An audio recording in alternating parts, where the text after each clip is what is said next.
Leo watched Tilly's spirits plummet, his initial expression of sympathy twisting into a slight sneer. I didn't realize your dream was so cheap. Tilly stared at him, stunned. Leo's smile vanished, his face hardening. A fake is a fake. It can never be real. If you're willing to stay here, aren't you just lying to yourself? Tilly silently lowered her head. Leo kept twisting the knife. What about your grand ideal of changing the world? Is getting lost in a pleasant dream enough to satisfy you now? Is this the world you paid such a high price to find? He scoffed. Just a dream? That's it. Tilly's head sank lower, like a schoolgirl being scolded by her teacher. Leo let out a derisive laugh. If you like it here so much, fine. I'll grant your wish. Her head snapped up in surprise. I can let you drown in the dreamlands every single day, Leo said, his voice cold. It'd save me a lot of trouble. If that's what you want, I can give it to you. Day in, day out. I'll satisfy you until you're sick of it. Staring at Leo's mocking expression, Tilly gave a pained smile and collapsed into a theater seat. All right, I get it. Just stop. The only reason she'd even considered it was because she was terrified to face reality. She couldn't do anything, so she'd given up on herself. Good, Leo grunted, his tone softening with a hint of patience. Come back to the real world with me. He continued, reality is far more vibrant and interesting than this place. If you can learn to love it here, you can learn to love it out there. Tilly murmured, I know all that. I never said I wouldn't go back with you. I'm just reluctant to let go.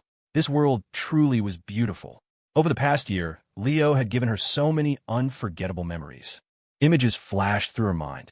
She remembered their romantic date, with snowflakes drifting from the sky, a lively theater performance, and the pristine white backdrop of New Haven. She remembered the kind, warm-hearted old woman, and the New Year's dinner that, while not extravagant, was filled with a warmth she'd never known. She would never be able to forget these moments. Tilly's eyes shimmered as she asked in a small voice, when we go back to reality, can we have a romantic date like that, too? A flicker of hope shone in her gaze. Of course, Leo answered without a second's hesitation. A genuine smile finally bloomed on Tilly's face. Then I promise. I'll wake up with you. Leo breathed an internal sigh of relief. But, Tilly added emphatically, my convictions won't change after we go back. Leo shrugged. I don't need you to change. A look of surprise crossed her face. But didn't you go to all this trouble hoping I would change? Hoping I wouldn't keep going down this obsessive path like in the movie, getting you killed and myself killed along with you. Leo grinned. Ever consider another possibility? I was captivated by your dream, too. I want to build a beautiful new world with you. Now it was Tilly's turn to be stunned. You, are you insane? Leo just looked at her. So you admit the idea is crazy, Miss Wizard? The witch's eyes were wide, her shock rendering her speechless. She studied Leo's expression. It was completely serious, not a hint of a lie. A jolt of excitement shot through her, and she gripped his hands tightly. You also think this place is a hopeless, rotten mess? Good, that's good. Tilly was about to launch into her new plan. This time, when I go back, I'll properly research soul extraction and those damn hounds, and once we get to the new world. Leo quickly covered her mouth. Whoa, hold on. Tilly blinked, confused. With a helpless expression, Leo laid out his own idea. I agree with you, I do. But don't you think you need a dress rehearsal before you go building a perfect new world? Don't you need a ton of experience and data? Tilly frowned. What are you getting at? Leo smiled. Since we don't have any experience, why not start here? If we can't even fix this place, we have no business messing with other worlds. Tilly stared at him, her eyes narrowing. Why do I get the feeling that you're pulling a bait-and switch? Leo shrugged. Nope, I'm being completely serious. If you don't believe me, you can ask Ophelia to give me a lie detector test later. Tilly snorted. Like hell I'd ask her. She'd side with you in a heartbeat and cover for you. Believe it or not, Leo said, crossing his arms with an air of indifference. I'm telling you, this is a one-time offer. I doubt you'll find anyone else willing to go crazy with you on this. Though still suspicious, Tilly was tempted. So what's your plan? She asked, her curiosity piqued. How are you going to change this godforsaken world? Leo's expression turned grim. Simple. We drive out every last one of the outer gods. Tell them all to get the hell out. Tilly's eyes went wide. What? She was now convinced Leo was the one who had lost his mind. She pressed her hand to his forehead, muttering to herself, no fever. How'd his brain break? Leo chuckled, grabbing her hand. I'm telling you, it's the best solution. Without those bastards meddling, this world would be 80% better overnight. All those supernaturals going inexplicably insane, the curse afflicting wizards, All of it would be solved in one fell swoop. Tilly started to believe he was serious, but she held no hope for the future. You're just a human, and you're not that strong. How could you possibly do that? She sighed. I admire your ambition, though. I wouldn't even dare to think about something like that. That's because you're a native, Leo said with a slight smile. He wasn't.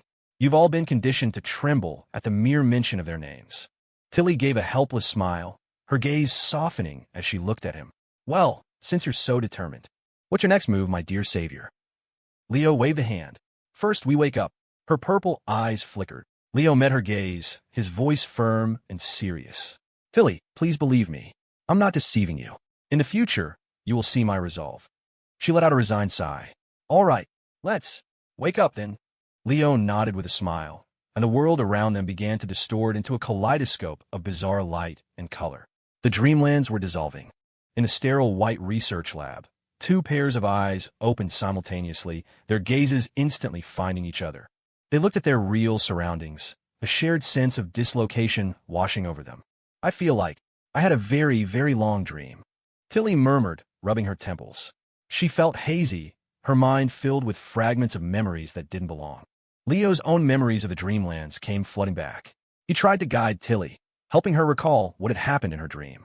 As it all came back to her, her eyes flickered with a deeply complex emotion. Leo watched her. After a moment of silence, she walked over and wrapped her arms around him in a tight hug. Thank you. You went through so much.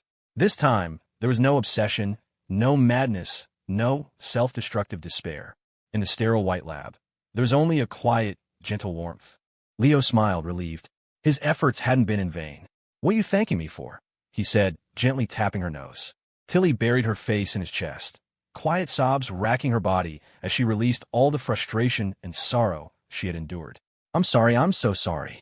I made you worry. Ophelia was right. I'm so selfish. I almost got you killed. Her sobs turned into loud crying, her tears soaking the collar of his shirt. They held each other tightly, their hearts finally open to one another. They talked for a long, long time, sharing stories of what had happened, complaining, and venting their frustrations. Leo gently patted her back, thinking that this chapter was finally drawing to a close. But there was one last question, a loose end he needed to tie up. The origin of this entire mess. Your teacher was the one who told you how to open the gate. But who told her? Leo asked, his gaze serious. Tilly looked up, wiping her tears, a confused look on her face. I don't know. That day, my teacher ran to me, all excited. She told me she'd found a way to finally touch the ultimate truth. At the time, I thought she'd gone mad.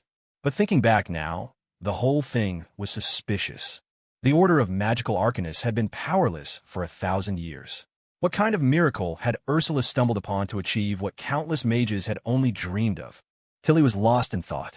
So, who could have told her? That would be me, of course. At the sound of that sing-song voice, the blood in Leo's veins turned to ice. He whipped his head toward the sound. Of course.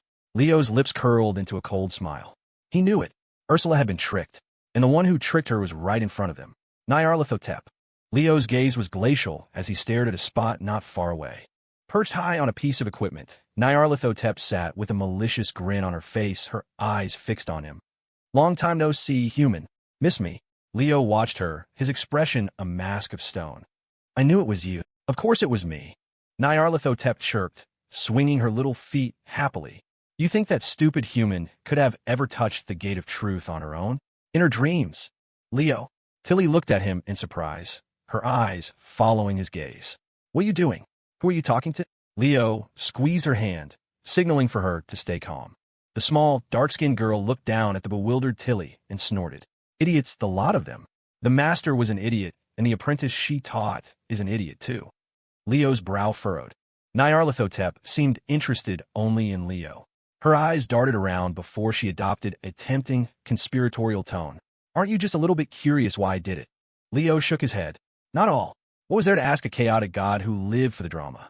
The entity was completely unhinged. Nyarlathotep pouted, apparently displeased with Leo's reaction. Oh, come on. A good story is meant to be shared. It's no fun if I'm the only one who knows. Like a serial killer who returns to the scene of the crime to boast about their methods. She couldn't wait to explain it all to Leo. Hee. You probably figured it out already, but all you need to open that gate is the key. You don't need the flesh and blood of a god as a sacrifice at all. Ha ha ha. And she believed it. She actually believed it. Only a god-killer can become a god. Ha ha ha. That entity doesn't get any pleasure from that kind of tribute. Why would appreciate a cliché transaction like that? It only favors seekers of knowledge. True seekers. As for my motive, what motive? A devout mage who spent her entire life tirelessly pursuing the truth, only to waste half of it chasing something completely meaningless. And in the end, she failed. She went mad with despair. Is there anything funnier than that? Nyarlathotep was laughing so hard she could barely breathe. The more Leo listened, the darker his expression became. He thought of Ursula's blood-stained journal, of her tragic end. He pictured Tilly kneeling before her teacher's body, wailing in grief. The two of them had chased the truth like moths to a flame, only to become the punchline to an outer god's cruel joke. Nyarlathotep's laughter finally subsided. She looked at Leo's blank face and blinked. All right, to say I had no motive isn't entirely true. She waved her hand, and several images materialized in the air. They showed various humans, mages, anomalies, all-powerful supernaturals. Their opponents were all bizarre, monstrous behemoths. Hunting elder gods is just so much fun. I've been sick of those things for ages. Elder gods fighting elder gods.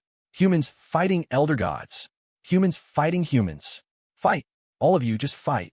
Leo stared silently at the scenes, each one a portrait of absolute chaos. In places unknown to the world, she had already stirred up a maelstrom of conflict. Nyarlathotep, the crawling chaos.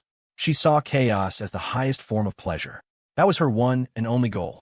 Seeing Leo's expression grow colder and colder, Tilly looked nervously at the empty space he was staring at. Leo, what's going on? What are you seeing? Who are you talking to? A cold, unsettling feeling crept up her spine. There was definitely something there. Something terrifying. Tilly, you need to leave, Leo said, not wanting to drag her into this. But she refused. She immediately unleashed a powerful spell at the empty space. A torrent of magical energy shot through the air, blasting a gaping hole in the ceiling and revealing the archives on the floor above. But she still couldn't see a thing. Leo. Tilly looked at him, bewildered, wondering if he was hallucinating. Leo glared at the instrument that had been blown to bits.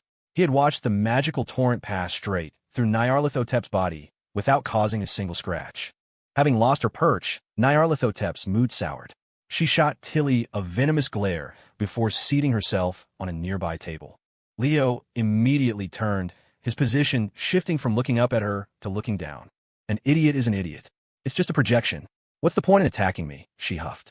Even if my real self were here, would you ants dare to look upon me? Deciding that Tilly was an eyesore, she decided to create a little diversion for the wizard.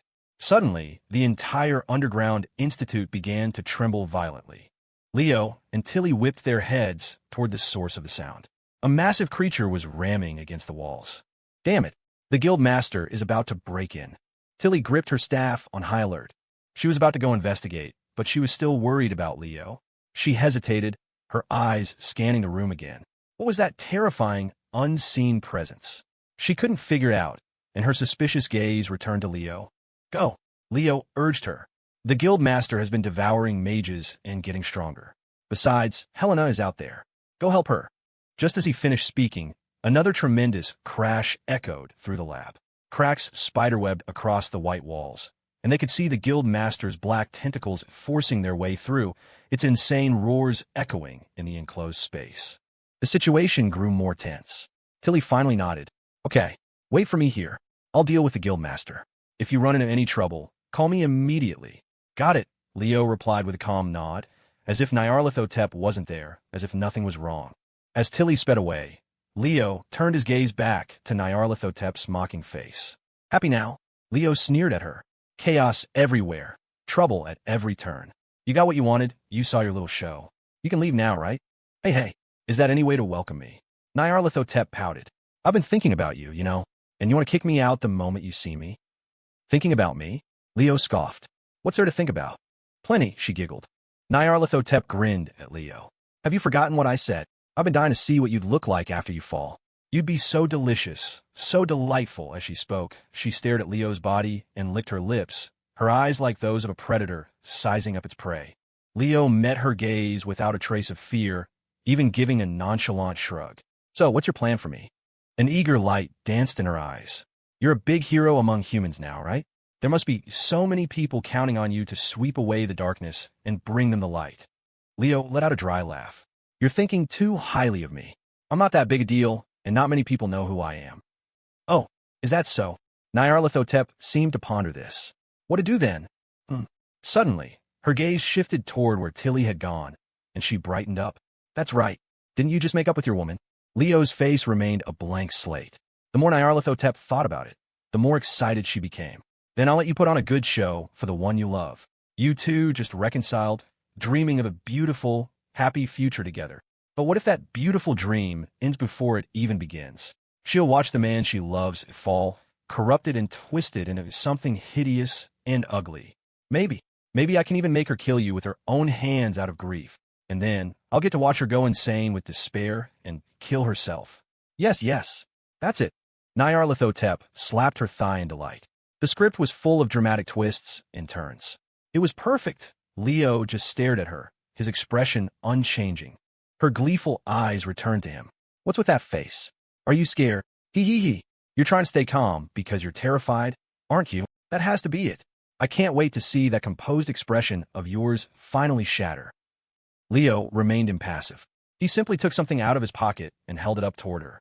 Great script, but I have this. When Nyarlathotep saw what he was holding, her eyes shot wide open. You. Her face twisted with a mixture of shock and disgust. What are you doing with that thing? Why would you do that? Do you have any idea what you're doing? Seeing her extreme reaction, Leo was surprised himself. From the way she was talking, you'd think he was holding a pile of crap. But his expression didn't change. He just smiled calmly and nodded. I know exactly what I'm doing. With that, he took the elder sign and, with an exaggerated motion, smeared it on his own face. One smear wasn't enough, so he rubbed it all over his clothes a few more times. This stone is nice and cool. Feels pretty good. Watching him, Nyarlathotep's face contorted in revulsion. Leo, holding the elder sign, began to walk toward her. Stay away from me. Nyarlathotep shrieked in anger. Her body flickered and reappeared in an instant, far across the room. Leo watched her silently. Nyarlathotep outer god affinity. 18, the affinity had plummeted. She must have lost interest in him. Seeing Leo's outrageous move, Nyarlathotep looked absolutely furious. He didn't know if his own composure had broken, but hers certainly had. I never thought you'd do something so disgusting, she sneered. Fine, I won't touch you, but today I'm going to drive you completely insane. A sense of foreboding washed over Leo. Suddenly, Nyarlathotep waved her hand again, and 3 images appeared before him. Leo frowned. The first image was of Tilly outside the lab, fighting the guildmaster. The creature had undergone an unexpected transformation, its body swelling endlessly. The writhing mass of flesh seemed to stretch to the horizon. The mage's spells barely scratched it, and its counterattacks were growing more vicious, quickly putting Tilly and her team on the defensive. Leo's frown deepened as he looked at the second image. It showed a magnificent underground tomb, now shaking violently amidst flickering, dim firelight. Ophelia's ancestor, the dragon Antaeus, which should have been returning to its slumber, had gone berserk. It let out a terrifying roar and was relentlessly chasing Ophelia and her guards. The third image was of a rugged path outside Hagerstown. The Grand Elder from Tilly's faction, a man rumored to be a ruthless killer, was clutching his head in agony as his body underwent a horrific transformation. Leo watched as his skin rippled and writhed, as if countless tiny insects were crawling beneath it. Finally, the Elder's skin burst, and he became a disgusting mass of rotting flesh and swarming insects that vaguely retained a human shape. A foul, black aura surrounded him as he let out an inhuman shriek. In an instant, a sun-blotting cloud of black insects swarmed toward a panicked Evelyn. Seeing the increasingly grim look on Leo's face, Nyarlathotep's signature gleeful smile returned. You humans may fear chaos, but in this world, chaos and supernatural power are 2 sides of the same coin. You're always trying to suppress chaos, to avoid backlash and all that, but where's the fun in that? Nyarlathotep giggled. I just gave them a little push, helped them take their powers to the next level. Otherwise, they'd never have reached such heights in their entire lives. Leo clenched his fists, watching the perilous situations Tilly, Ophelia, and Evelyn were in. Nyarlathotep could feel his anger, which only made her laugh more happily. Now, this is interesting. Much more interesting than before. The game begins now, Leo. Nyarlathotep winked. You care about them so much. You certainly don't want them to die, do you? But I'm so sorry. She seemed to think the current scenes weren't enough to inspire terror, so she waved her hand again. A vision of what could happen appeared before him. Evelyn, torn to shreds by the insect summoning elder. Ophelia, crushed and buried in the collapsing catacombs while fleeing her frenzied ancestor. And Tilly, her magic finally depleted, taking the guild master down with her in a final Pyrrhic victory. Nyarlathotep propped her chin on her hand, watching Leo's expression with rapt attention. Today, you are destined to abandon one of them. I'm so curious. Who will you choose? The tremors in the underground institute continued. Leo glanced toward the entrance, where the magical lights flickered erratically. The guild master's colossal body had smashed through the reinforced walls, its writhing flesh pouring into the vast hall like a tidal wave. Under Tilly's command, the mages relentlessly bombarded the creature with powerful spells, but to no avail. The guild master was like a malignant tumor, growing and multiplying without limit. Its body had already spread to the floor above, even reaching the surface. If this continued, the entire island wouldn't be large enough to contain it. Devour! Devour! The guild master roared, its human consciousness completely gone, leaving only the primal desire to consume every living thing in sight. Leo heard Tilly's frustrated curses and Helena's panicked shouts. "Brother, get out of here. The whole place is about to collapse," she yelled. But Leo remained motionless, standing frozen in place. She had no idea what was going through his mind. In the chaotic battle at the entrance, Helena's support was negligible. Neither her psychic assaults nor her sharp tentacles could do anything against the creature's endlessly regenerating mass. A spell whizzed past her, incinerating a twisted limb of flesh that had been about to strike her. She looked up and saw that Tilly had saved her. She was about to thank her when the witch shot her a dark, irritated glare. "It's dangerous here. Go back to your brother. Don't get in the way." "Oh!" Helena's face fell. She knew she was right. A battle of this magnitude was far beyond her. Seizing the opening created by Tilly's spell, she scrambled out from a pile of flesh and raced toward Leo. "Brother, I'm here, too. Don't come over here." Leo's heart seized. He waved his hand frantically, trying to shoo her away. The infuriating Nyarlathotep was still right there. If Helena got any closer and became the fourth option in this twisted game, it would be a disaster. Helena froze, unsure whether to advance or retreat. She looked like she was on the verge of tears. "Listen to me, Helena." Leo forced a reassuring smile. "Don't come over here. You'll just be a distraction. Hide behind the witch, and when you get a chance, run." Seeing her stubborn pout, a clear sign she had no intention of listening, Leo hardened his heart. A punished command flashed into existence. Helena cried out in surprise. It was the first time Leo had used it on her since her containment. "Go now." Leo's voice was cold. "Go back to the island, back to the town. Don't worry about what's happening here. You'll see me again soon." Helena ran back, sobbing. Leo finally turned his gaze back to Nyarlathotep. Such touching, sibling devotion. Nyarlathotep giggled, winking. "It might be fun to make her part of our little game, too." Leo snorted. "Boring." Nyarlathotep nodded with a smile. "Oh, you're right. That would be boring. Dragging a sister into this little game of love. She doesn't quite qualify, does she?" She squinted, her smile widening. "After all, I don't see the same kind of love for her from you." Leo frowned. Nyarlathotep started to move closer, but the aura of the elder sign on Leo seemed to repel her. She stopped at a reluctant distance, a look of distaste on her face. She seemed to be able to sense his emotions, a half-smile playing on her lips. "It's so interesting, Leo. Your feelings for your loving little sister are so complicated. Don't you like her?" Leo ignored her completely. Nyarlathotep pondered for a moment, her eyes darting around. It's not that you dislike her. TSK. How strange. What kind of emotion is that? You couldn't possibly be resentful of her, could you?" Nyarlathotep looked as if she discovered a profound truth. "A kind of deep-seated resentment, a resistance you can't let go of.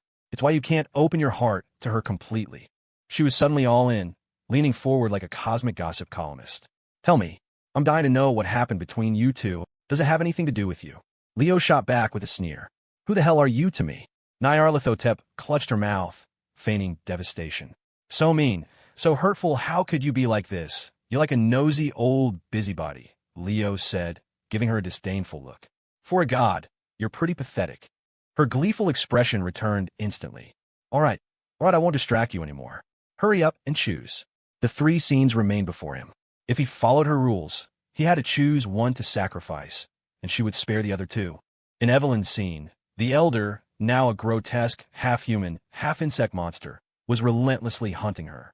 The rugged path outside Hegra's town was already submerged under a black tide of insects, a swarming ocean that left nothing but desolate, gnawed clean earth in its wake. Several times, Leo saw Evelyn nearly get caught, but her vampiric bloodline kicked in, her speed becoming a blur that was almost impossible to follow.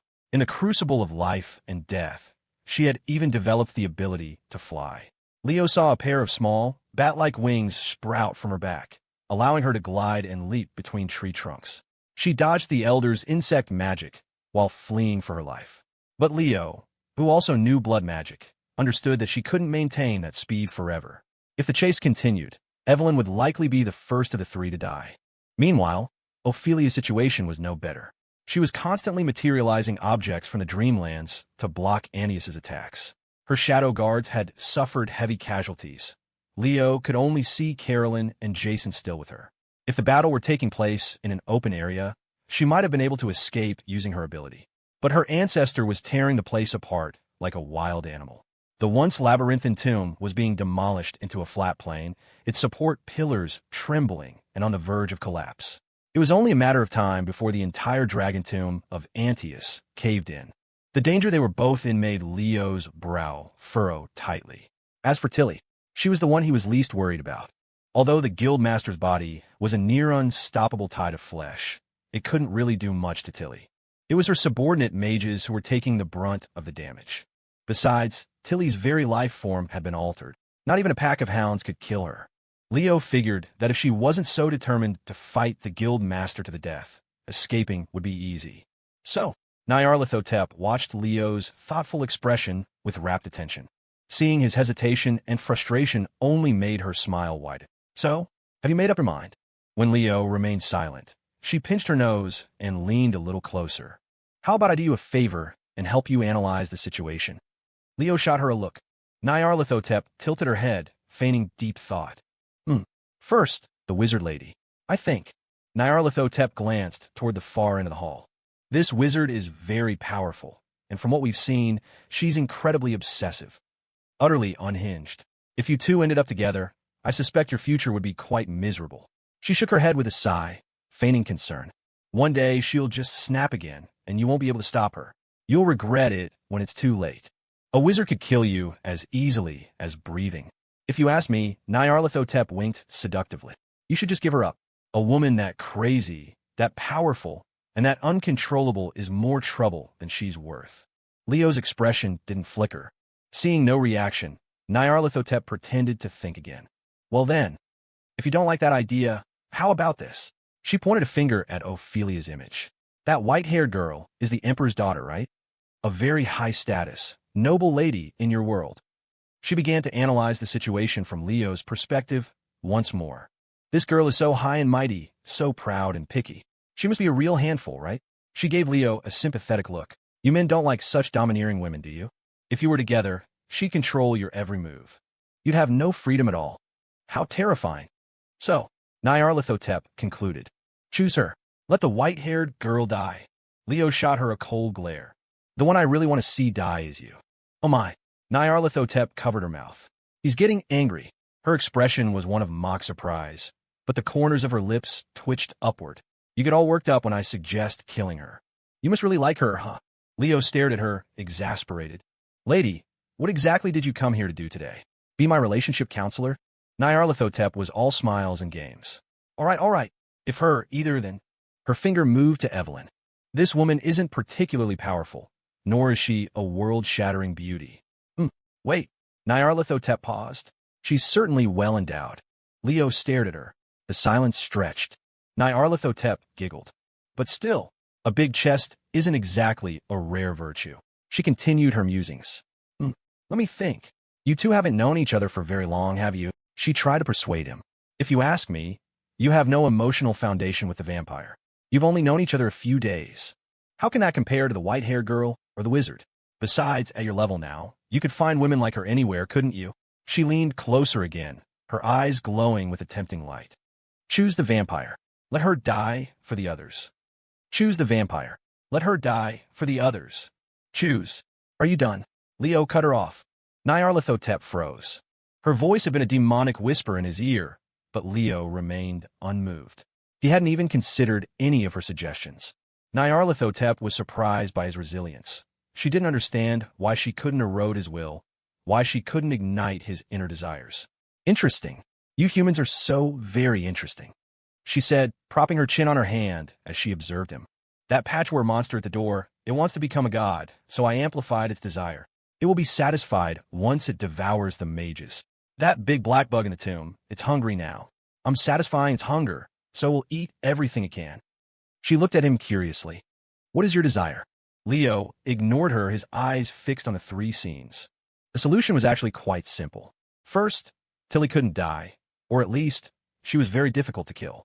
She was absurdly powerful. Logically, choosing her was the correct move. The guild master wouldn't be able to kill her anytime soon. After this was all over, he could help her escape or call for backup. It would be easy, and given Tilly's personality, she wasn't like Ophelia. She wouldn't hold it against him. She'd probably see it as a case of, with great power comes great responsibility, and might even scold herself for him not choosing her sooner. But the thought vanished as quickly as it appeared. Why should he play by Nyarlathotep's rules? Why should he let her play him like a puppet? The terror and chaos in New Haven were still fresh in his mind, not to mention Ursula's tragic fate. When it came to Nyarlathotep, Leo would never place his life, or the lives of anyone he cared about, in her hands. Time is running out. Nyarlathotep prompted him, annoyed by his indecision. I'm a very busy entity. Don't waste my time. She produced a pocket watch from thin air and set a timer with a wicked smile. Leo glanced at it. I have another show to catch, Nyarlathotep said with a grin. Hurry up. I'll give you 10 more seconds. Make your choice and tell me. 10, 9. Her countdown echoed in his ears like a death knell. 5, 4. Leo tore his eyes away from the screens and fixed them on Nyarlathotep. She stopped the countdown, her eyes wide with excitement. So, have you decided? Which woman will you sacrifice for the others? I choose jack shit, Leo roared, hurling the elder sign straight at her face. I'm saving every damn one of them. Ignoring Nyarlathotep's panicked and disgusted expression, Leo broke into a dead sprint toward where Tilly was fighting the guildmaster. He had never even considered making a choice. The reason he'd been silent for so long was because he was trying to figure out how to break the game entirely. He was getting closer to Tilly, roaring at the top of his lungs. Tilly, give me the silver key. The only way to solve the trolley problem is to blow up the damn tracks. As Leo sprinted toward Tilly, a sickening sea of flesh spread at his feet. He saw the tissue rapidly form into a gigantic hand, slamming down on him from above. He dodged, and a flash of crimson light erupted from his own hand. A blood-red scythe, identical to Evelyn's, sliced the giant hand in two. Blood magic. Crimson Edge could change its form at will. With enough mastery, creating a 50-meter-long broadsword was theoretically possible. Leo carved a path through the writhing obstacles, severing countless limbs of the guildmaster. Leo, Tilly cried out, her expression shocked. What do you need the key for? What are you doing? She ignored the chaos of the battle and swooped down to his side. Leo grabbed her, his hands frantically patting her pockets. What do you think? I'm opening the gate. Come on, come on. Where did you put it? Tilly's eyes widened. Are you insane? You'll be hunted by the hounds for eternity. You'll die. She couldn't understand his request. Not only was he in no condition to withstand the hounds, but after his inspiring speech earlier, she no longer wanted to open the gate. No time to explain. Leo glanced behind him, then looked back at Tilly with urgency. There's something 1,000 times more dangerous than the guild master gunning for me. This is an emergency. Just give me the key. Trust me. Tilly had never seen him so frantic. She instinctively followed his gaze and looked back. In that instant, she felt an indescribable, terrifying presence watching her. It was a feeling that made her skin crawl even more than the glimpse of the hound she'd gotten when she first opened the gate. She snapped her gaze back, her fear a more potent explanation than any words. She understood immediately. This was trouble. Far bigger trouble than the guildmaster. Without another question, Tilly held out her hand. An ornate, ancient key materialized above her palm. Leo snatched it and glanced back at Nyarlathotep one last time. The entity was glaring with disgust at the elder sign on the floor before shifting her furious gaze back to him. Affinity, 12. Leo. Tilly could feel the atmosphere growing more terrifying by the second. What is that thing? What kind of trouble have you gotten yourself into? We'll talk later. You have a mission, a very important one. Seeing Nyarlathotep's expression darken, Leo knew she was plotting how to kill him. He quickly leaned in and whispered in Tilly's ear. In a minute, I need you to cast your most powerful spell. My most powerful? Tilly's eyes were filled with confusion. Soul Torrent? Heaven's Fire? Or Dark Annihilation? No. The one that can teleport on a massive scale. Tilly's brow furrowed. You don't mean the Super Ninth Circle. The forbidden 12th Circle magic from the ancient era. That's the one. She stared at him bewildered. But as Leo rapidly explained his plan, her expression shifted from confusion to utter shock. This is your plan, she murmured, watching his retreating back as he charged toward the guildmaster. Insane, she muttered to herself. Completely insane. But then a resigned, bitter smile touched her lips. Fine. Who told me to trust you so completely? I guess I'll go insane with you one more time. Leo sliced through the guildmaster's flesh, desperately trying to get its attention. In his haste, he actually managed to summon a blood blade over a dozen meters long and brought it crashing down on what he guessed was its central mass. It was the source of the human-sounding voice that kept roaring devour. As expected, the creature's body shuddered. It roared, and a series of popping, cracking sounds echoed from its flesh. Leo saw countless eyes of all sizes bulge out from the meat, all of them, every single one, staring intently at him. Instead of fear, Leo felt a surge of excitement. Standing right in front of the guildmaster, he inserted the key into the air, as if an invisible keyhole was there. He remembered the steps to opening the gate. First, you had to have faith. You had to chant its name, to believe that this key could truly open a door that should not exist. I seek to comprehend the truth, to witness the omniscient, omnipotent existence of past and future. The key in his hand began to glow, transforming into a silver key etched with intricate patterns. Without hesitation, Leo turned it. In that instant, a blinding light engulfed everyone in the chaotic battle. The fighting stopped. Leo glanced at Nyarlathotep again. She had her chin propped on her hand, the anger in her eyes replaced by curiosity. It seemed she, too, wanted to see what kind of chaos Leo could cook up. Her eyes even sparkled with anticipation. With the gate open, Leo turned to the guildmaster with a wild laugh. You idiot! You always wanted to become a god, didn't you? The truth is right in front of you. The dream that all you mages have chased your entire lives. This is your one and only chance. What are you waiting for? Leo sneered at the disgusting pile of flesh as he stepped through the doorway. The light swallowed his figure, and the gate to truth began to slowly close. The guildmaster's entire body trembled. It let out an ecstatic roar, and the boundless mountain of flesh began to frantically surge toward the narrow opening. The mages present could only watch in shock. The doorway was too small. Terrified it would close, the guildmaster roared with a mixture of excitement and desperation, then began to contract its body like an amoeba. All the flesh piled in the hall and corridors turned black and rotten, losing all vitality in an instant like dead cancer cells. Using this method, like a lizard shedding its tail, it managed to squeeze the front half of its body through the gate. But it was still too bulky, and the motion looked almost comical. Tilly watched the gate slowly close and finally disappear, her eyes filled with grim determination. In Leo's plan, her success was paramount, and she would not fail. A deep blue magical circle formed at her feet. In a flash, Tilly vanished from the institute, leaving the other mages to stare in stunned silence. Stepping through the gate, Leo found himself once again standing before the familiar infinite expanse of space-time. But unlike his trip with Tilly, his choice this time was swift. He had no need to travel through time.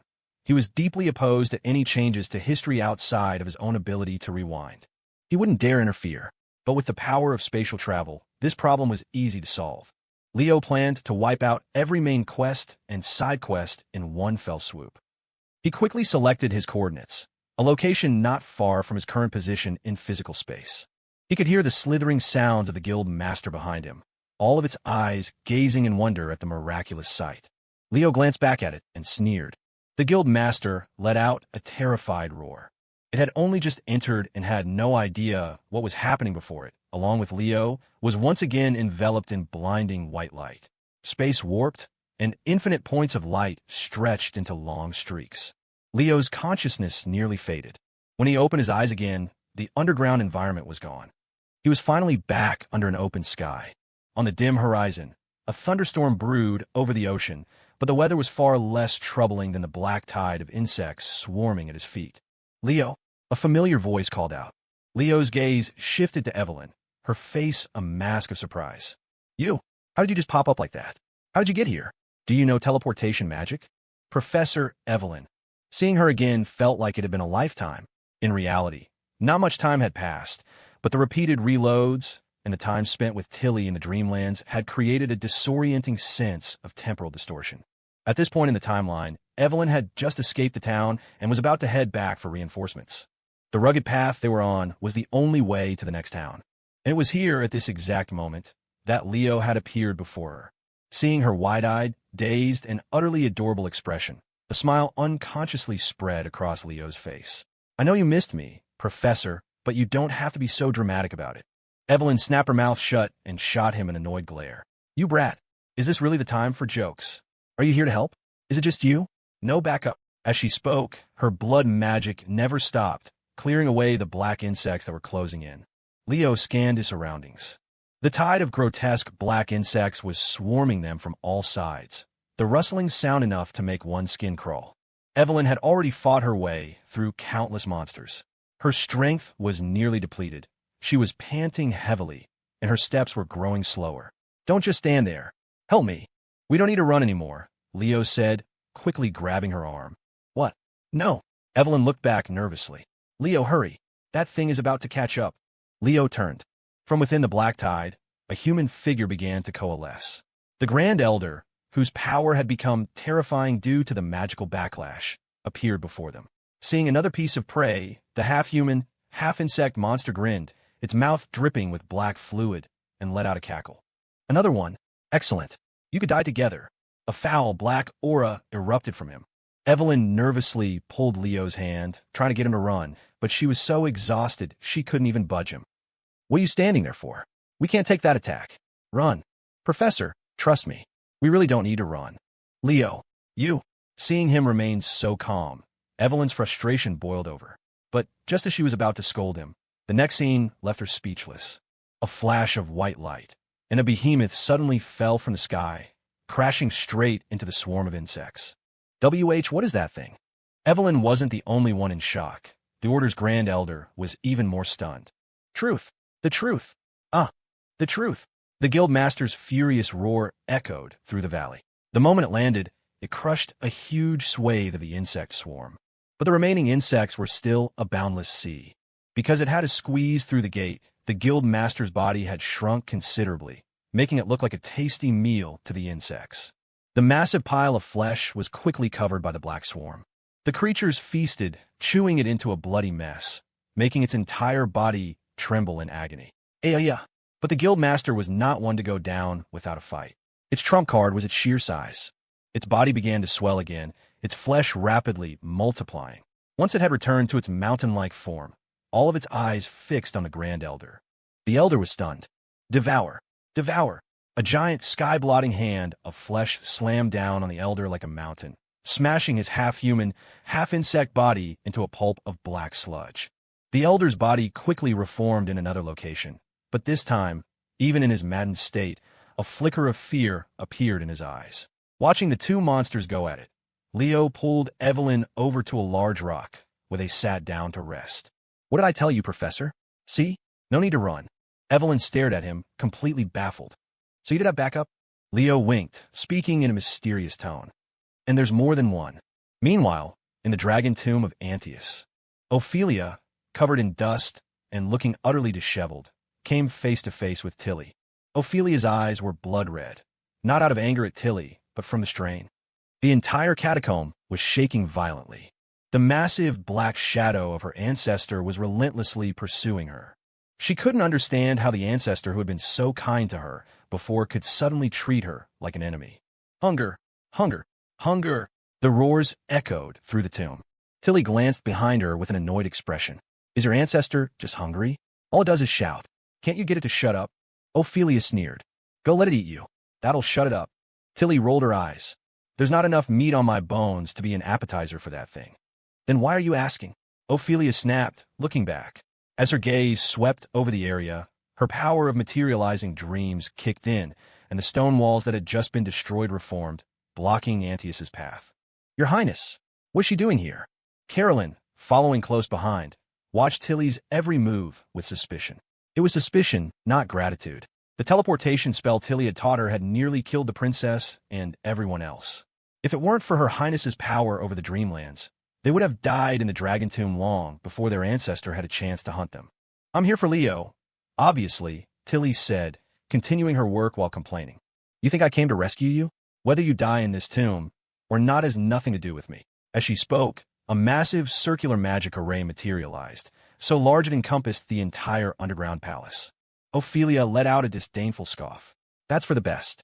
You think I'd be grateful? Let me tell you, I will pay you back for this little trick of yours, sooner or later. The memory of Tilly using the teleportation spell as a pretense to set a magical trap that nearly killed her made her teeth ache with rage. You? Tilly's purple gaze drifted to Ophelia. You should take stock of your own strength first. You're not even in the same league as me. Ophelia laughed, enraged. You think I'd fight you in some foolish wizard's duel, standing still and trading spells? I don't need to lift a finger. Ha ha! There's something in this world called power. Tilly looked at her again, her expression finally turning serious. You wretched witch, Ophelia said coldly. Sooner or later, I will see you and your order of magical arcanists utterly destroyed. I'll have all your heretical texts burned and every last one of you dark wizards sent to the stake. Tilly remained impassive, focusing on her task. Burn them fine, but you can't burn the books. Ophelia snorted. A bookworm to the core. So dull. How could Leo possibly be interested in someone like you? That made Tilly look up. She stared at Ophelia, her eyes narrowing slightly. He doesn't like me, so he likes a control freak who spies on him? Before Ophelia could retort, Tilly's lips curled into a scornful smile.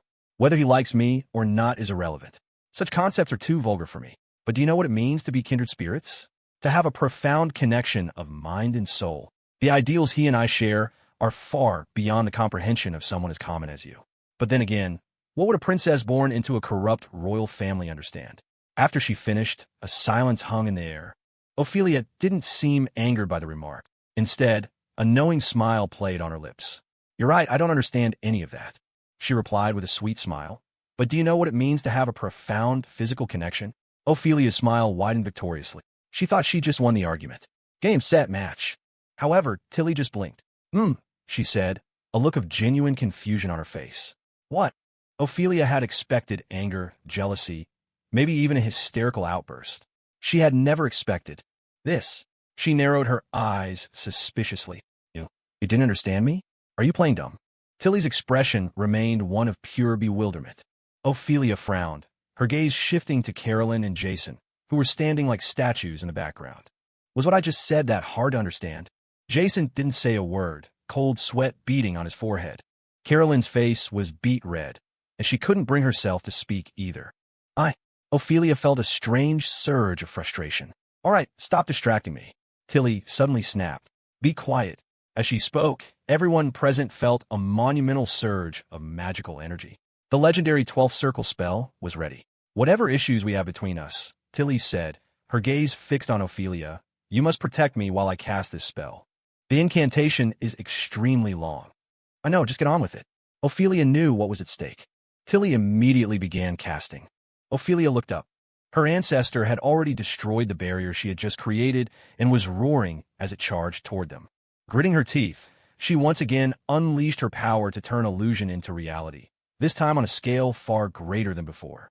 Labyrinthine structures, speeding trains, countless traps. Ophelia did everything in her power to slow her ancestor's advance. Cold sweat poured down her forehead, and her body began to tremble uncontrollably. Your Highness, Carolyn said, her voice filled with worry. The bizarre, shifting landscape reminded her of that day at the estate, when the princess had nearly succumbed to madness. Mr. Sterling had managed to stop her then. But this time, I'm fine. Don't worry. Ophelia knew what she was thinking, but she continued to push her power to its limits. She wasn't afraid of the backlash anymore. With Leo in her life, she wouldn't fall into that state again. Her only regret was that she wasn't strong enough. Then, everything changed. Ophelia stared at the black figure soaring through the air. Antius opened its maw, and a wave of corrosive black energy swept across the chamber like a torrent of fire. Every structure she had pulled from the Dreamlands melted like wax. Then, Her ancestor's roaring head turned slowly toward her. An icy chill enveloped her. A wave of despair washed over Ophelia. This was it. There was nothing more she could do. She looked frantically toward Tilly. Tilly, are you done yet? Hurry up. But Tilly was unresponsive, her eyes closed, still slowly reciting the absurdly long and complex incantation. Damn it, are you even trying? Ophelia screamed, knowing it wasn't her fault, but unable to stop the words from spilling out. The black figure was diving toward them, the heat from its approach a scorching wave. Time seemed to stretch on forever. Ophelia could only wait in despair for Tilly's spell to succeed. Finally, those deep purple eyes snapped open. A dazzling blue light spread through every corner of the catacomb, illuminating the subterranean tomb completely. Everyone except Tilly looked ecstatic. Well, can we leave now? Ophelia demanded. Tilly just gave her a calm, level look. What's the rush? A Super 9 circle spell is extremely complex. I still have to finish the final part. Buy me another 15 seconds.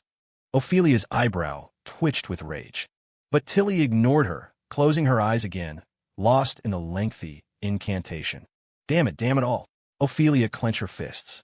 She had to face her dear ancestor once more. The massive black figure loomed ever closer. In this desperate moment, with all other options exhausted, Ophelia could only think of one last resort. One she was very reluctant to use. Like Tilly, she slowly closed her eyes. She placed her hands over her chest in a gesture of pious prayer. Lord of the great abyss, master of the dreamlands, great and ancient being, benevolent old one, elder god Nodens, your devoted kin, the Wigner family, beseech you for your strength and protection. Ophelia slowly opened her eyes. A miracle occurred. After she spoke the name of the ancient deity, Antaeus landed on the ground, completely still. Ophelia stared in astonishment. Her ancestor was no longer raging and roaring. It had stopped just inches away from her, not attacking at all. It was now looking up at the cavern ceiling, as if it, too, were waiting in devout anticipation. But after a moment, nothing happened. The elder god had not turned its gaze upon them. It had not been moved by Ophelia's pious prayer. Antaeus roared with even greater fury. It felt like it had been tricked. Ophelia's face fell with a look of helpless disappointment. She knew it would be like this. If she could have actually summoned that entity for help, she never would have ended up in this mess. Antaeus lunged at everyone present. In another second, they would be crushed into paste. But in that final life-or-death instant, Tilly's eyes snapped open. A magnificent halo of magical light burst from her body, a tidal wave of power sweeping over everything. The entire dragon tomb began to shake violently. From Tilly's position at the center, every rock formation within a 10-kilometer radius rumbled. 12th circle magic, terraform. The legendary mages of ancient times used this spell to reshape landscapes, defend against enemies, or alter ecosystems. But today, Tilly was going to take the entire catacomb with her. She was taking Antaeus. In an instant, the massive underground structure vanished. The surface above collapsed, forming a massive, deep black crater. The Wigner soldiers stationed outside could only stare in shock. Outside Hegra's town, Evelyn, who had been sitting on a rock with Leo enjoying the show, now wore a look of utter disbelief. The guild master and the grand elder had been fighting when, suddenly, another massive creature fell from the sky. It had a colossal black body, a sharp, pointed tail, and vast, sun-blotting black wings. It had no eyes, but a pair of menacing black horns adorned its head. It was an alpha specimen of the Night Gaunt race, rumored to be a black dragon, the founding monarch of the Wigner Empire, Antaeus the Great. WHWH what? Evelyn was floored. That's your other backup? Leo nodded with a grin. Surprised? Wait, no, there's more. Evelyn pointed at the sky, stunned. A blue sphere of light containing several people was descending, and along with it, a rain of giant, meteor-like rocks. No, those weren't rocks. As the light flashed again, a massive black shadow blotted out the sky. It was an enormous complex of stone buildings. Quick, get back. Leo didn't need to be told twice.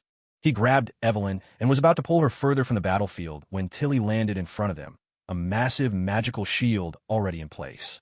The blue shield expanded to include Leo and Evelyn. With a deafening crash, the ground sank and a massive cloud of dust billowed outwards. The catacomb complex had slammed into the ground, instantly annihilating what was left of the insect swarm. The half-human, half-insect Grand Elder was unceremoniously crushed in the impact. The dust obscured their vision, so Leo, turned to the people around him. Tilly was looking at him, a soft smile in her eyes. Accompanying her were resentful-looking Ophelia and two background characters, Carolyn and the shadow guard Jason. Leo slowly let go of the hand he had been tightly gripping, Evelyn's.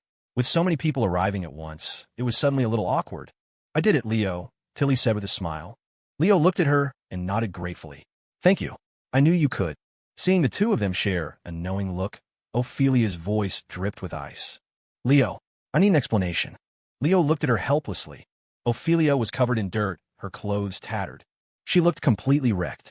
"It's a long story," he said with a bitter smile. "You could say there was an annoying, malicious entity who wanted to watch a Choose One of Three drama." Choose One of Three?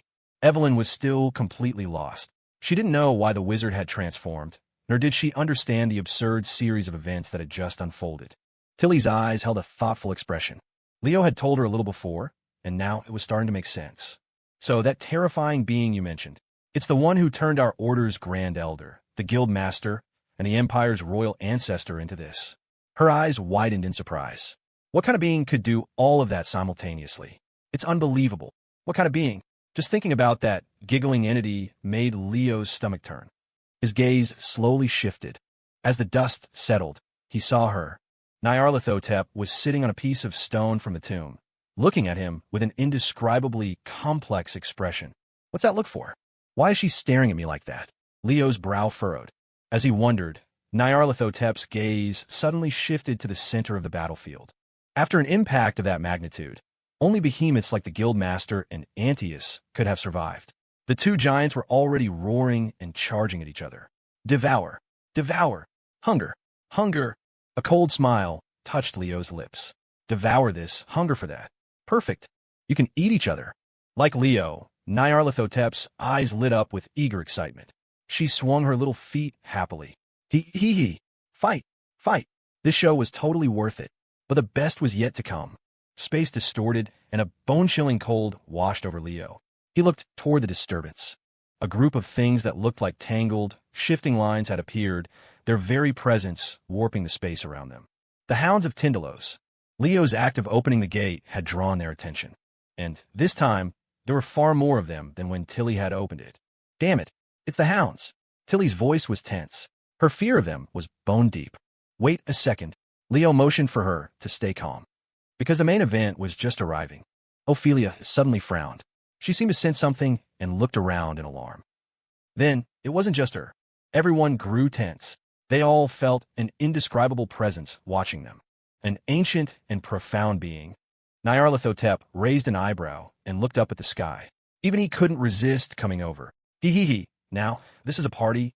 Ophelia and Nyarlathotep's reactions immediately told Leo, who was now watching the chaos. The elder god, Nodens. Leo's expression grew more and more strained.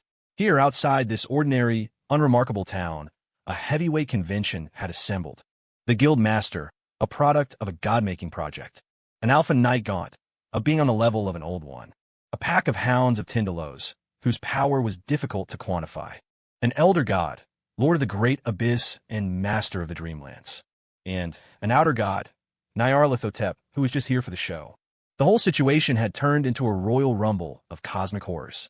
Leo stared at the chaotic mess with a complicated expression. Aside from the few spectators by his side, almost everyone who had shown up was a major threat, each one stronger than the last. The latecomers were beings who could crush powerful mages like insects.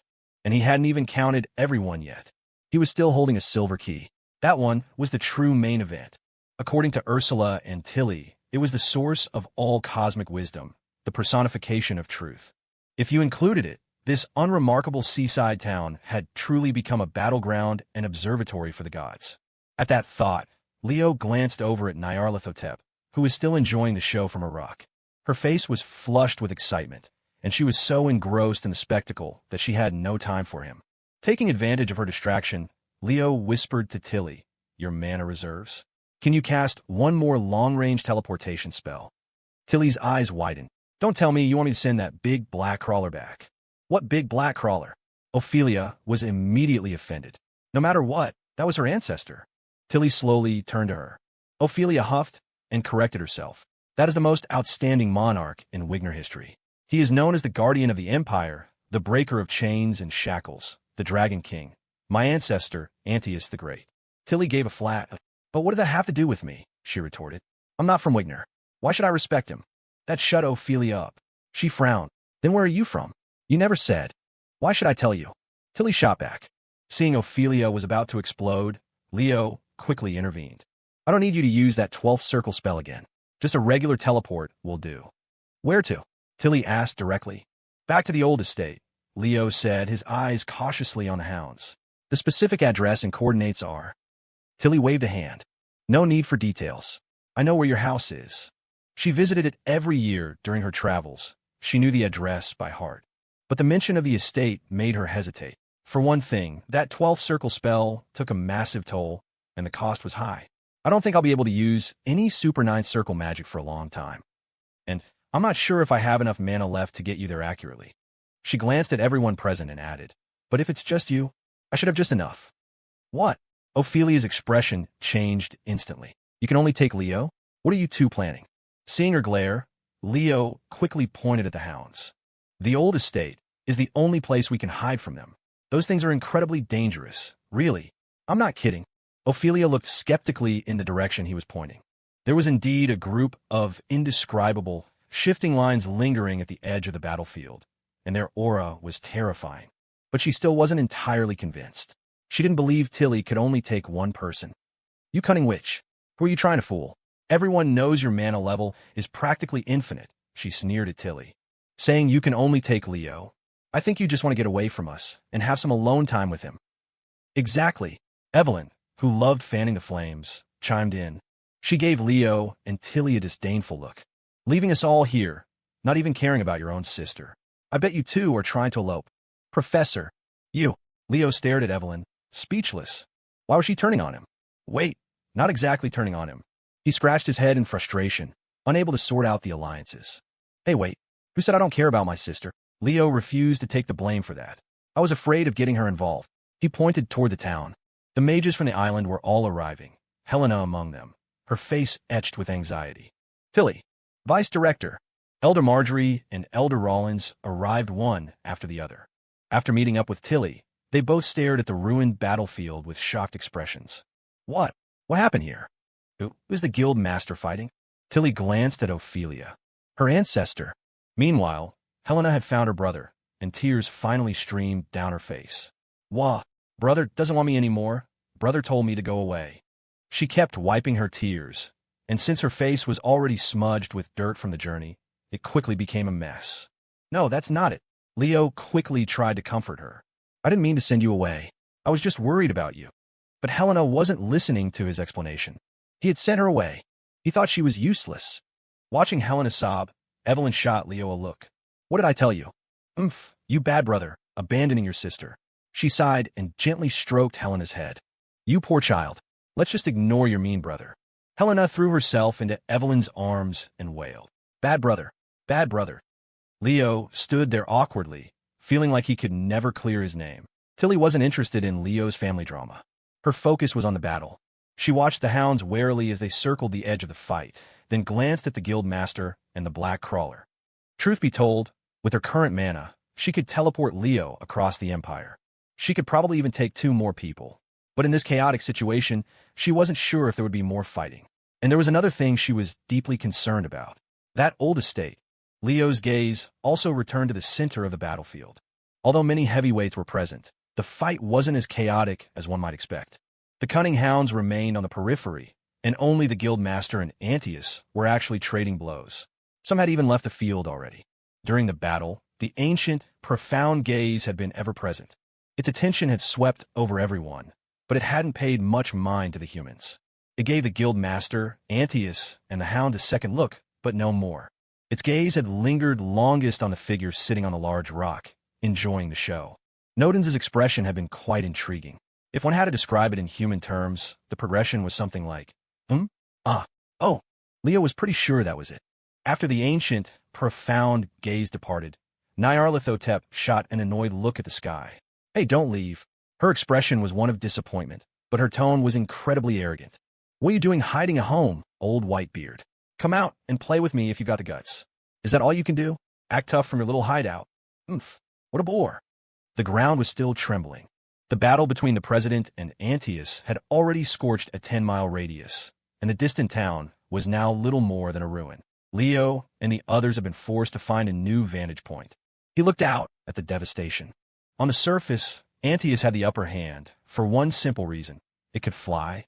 Its massive, sky-blotting wings whipped up storms, and every time it took to the air, an endless torrent of black, corrosive flame would melt away huge swaths of the writhing mountain of flesh below. The president roared in agony, but even though it was clearly losing, it possessed the ability to endlessly regenerate. This alone prevented Antaeus from finishing it off. Kill one part of the president, and another section of its tissue would immediately begin to multiply. If it weren't constantly on the defensive, the president's terrifying growth rate would have probably let this flesh tide spill across the ocean. Leo and the others debated who would win. Most thought Ophelia's ancestor had the edge, but Evelyn was more thoughtful. Antaeus has won the battle.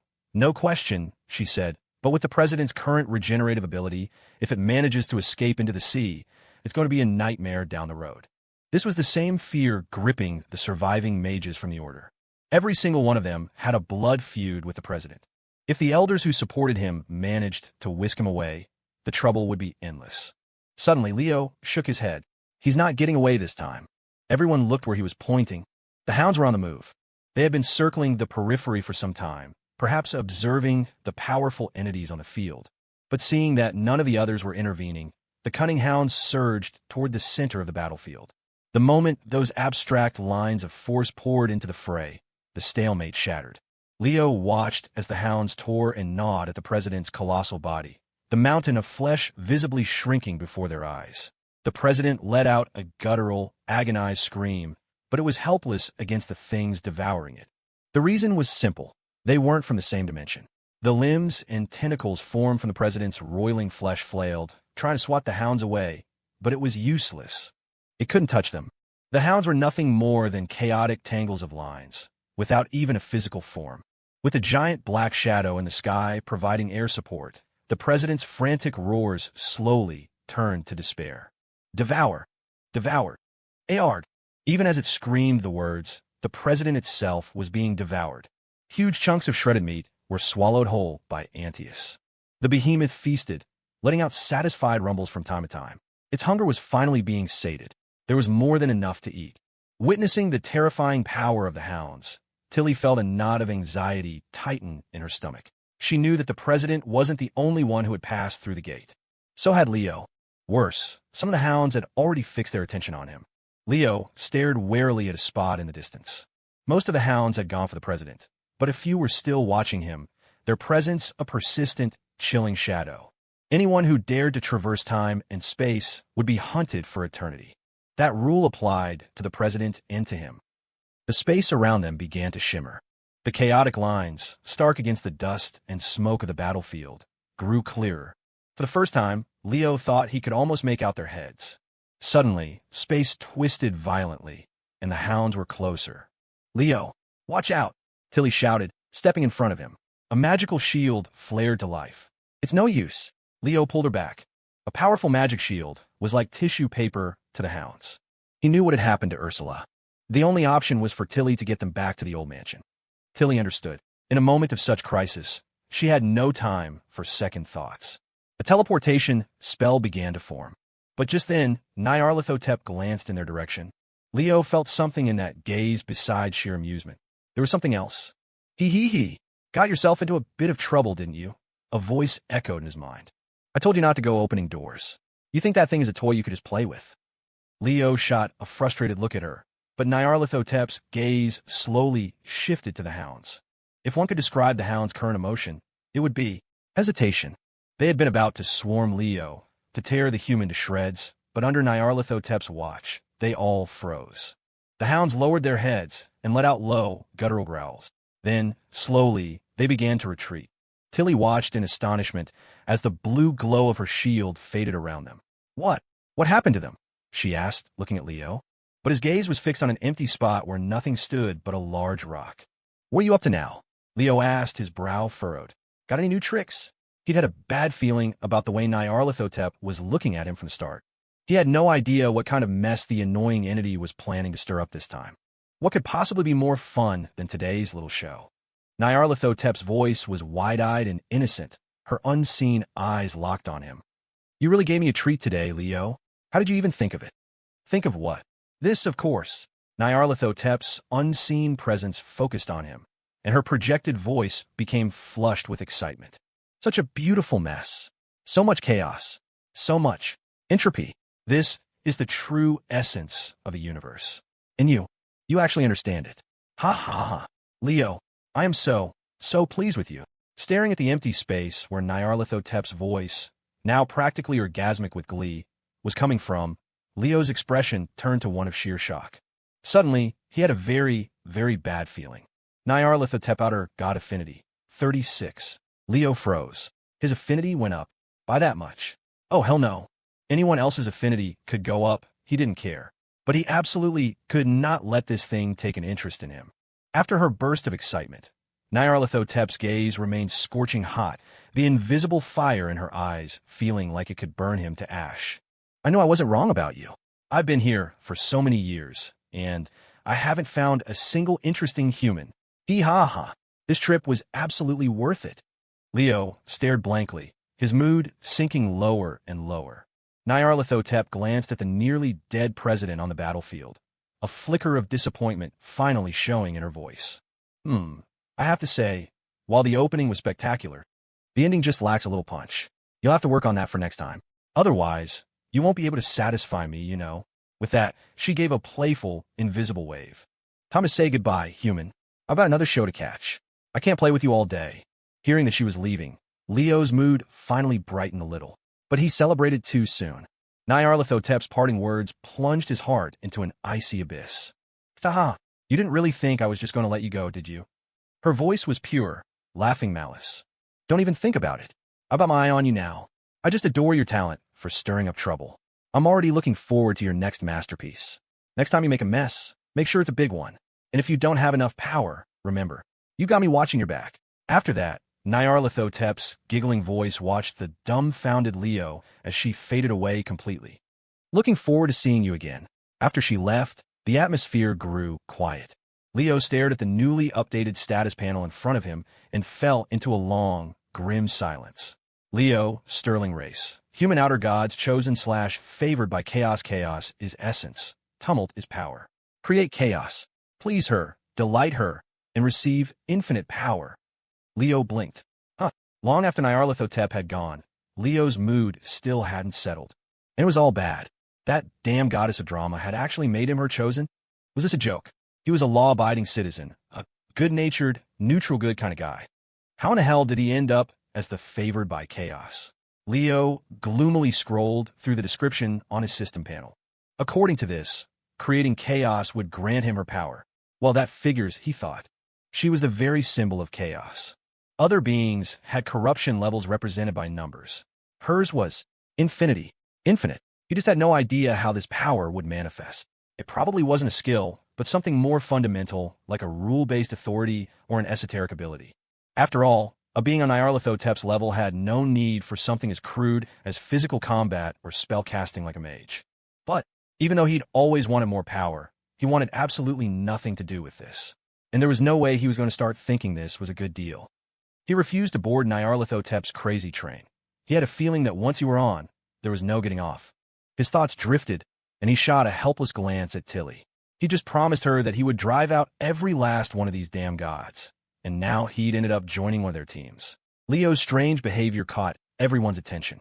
For the past few minutes, he'd been muttering at thin air one moment, and then sinking into a gloomy silence the next. It was bizarre. Leo, what's wrong? Ophelia asked with concern. Tilly, knowing a little more of the context, quickly asked, is it that entity from the underground lab? Is she talking to you again? Leo nodded. Tilly's gaze sharpened as she looked at the rock Leo had been staring at, her grip tightening on her staff. This was the entity that had orchestrated today's chaos. What was terrifying was that she had never even seen a shadow of her opponent. She couldn't help but be on edge. Don't worry, Leo said, gesturing for her to relax. That one's gone. Evelyn also looked over. Who was that, anyway? Why couldn't I see her? Who knows, Leo said, his voice dripping with sarcasm. Maybe she's done so many shady things in her life that she has to sneak around like a ghost. Though Leo said it was over, everyone remained tense for a while longer. Ophelia, however, was concerned about something else entirely. She eyed Leo and Tilly suspiciously for a long moment. Then, crossing her arms, she said coolly, "It seems you two have had quite the adventure. You're so in sync with all these secrets even I don't know about." Leo looked at her and could practically smell the jealousy wafting off her. This woman was just too sharp. The stories from their journey would probably take a full day and night to tell. But all he could say was a lame, forced smile. It wasn't that much of an adventure. We just got to town, got into a fight, went to an island, got into another fight. It's not what you're thinking. Ophelia narrowed her eyes, studying his micro-expressions. "You're not lying." She conceded, then huffed. "But that doesn't prove anything. Using vague truths to hide specific, unspeakable details. That's your classic move." "Yes, that's exactly what he does." Evelyn suddenly sided with Ophelia, glaring at Leo with contempt. "You and Tilly were on that island for so long. She was completely unhinged before you left, and now she comes back acting all gentle with you. Who knows what happened between you two on that island, all alone, a man and a woman? Could it be?" "Professor," Leo shot Evelyn an indignant look. "What was with her today? Why was she always siding against him?" "Oh no, the big bad man is going to punish me." Evelyn giggled, hiding playfully behind Ophelia. Ophelia, a head shorter, puffed up her chest with the proud air of a matriarch. "Oomph. Don't be afraid, I'll back you up. We can't let this womanizer get away with his games today." What is even happening right now? Leo's expression grew more and more exasperated. Just then, Helena, who had been sniffling the whole time, finally looked up, confused. She'd been too busy crying to hear the beginning of the conversation and only caught Leo's last explanation. "Brother's not lying. I was with him and the witch the whole time. Back then." Instantly, 3 pairs of unfriendly eyes swiveled to her. "You sweet, simple child. Why can't you understand the concept of a united front?" Helena's next words died in her throat. She lowered her head meekly and went silent. Tilly, who had been quiet for some time, looked at Leo and suddenly felt a pang of sympathy for his domestic situation. Leo offered her an awkward smile in return. Though their little group was a whirlwind of drama, they never took their eyes off the battlefield. Even before Nyarlathotep left, the outcome had been clear. The president was doomed. Under the relentless assault of the hounds, every piece of tissue torn from its body lost its regenerative properties, becoming nothing more than a heap of bloody, mangled flesh, destined to be swallowed by Antaeus. This went on for half an hour. The once overwhelming mountain of flesh was reduced to a final, small chunk, making a last stand. The president's body writhed like a pathetic, oversized grub. Only in its final moments did clarity return. The biological instinct for survival finally overrode the hunger to devour. It squirmed desperately, trying to reach the sea to escape its fate. But Antaeus wasn't about to let it go. Seeing the last piece of its meal trying to escape, it roared in fury and unleashed a torrent of corrosive flame. The black fire instantly engulfed the president's entire body. "Aorg!" The president shrieked in agony, its flesh trembling violently. Finally, all movement ceased. With a wet squelch, its entire body exploded, splattering everywhere before quickly dissolving into a pool of black sludge, devoid of any sign of life. The final creation of the God-making project, greedy, arrogant, and for a time, the all-powerful president of the Order of Magical Arcanists, was dead.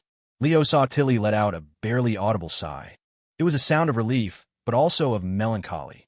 He turned his gaze back to the center of the battlefield.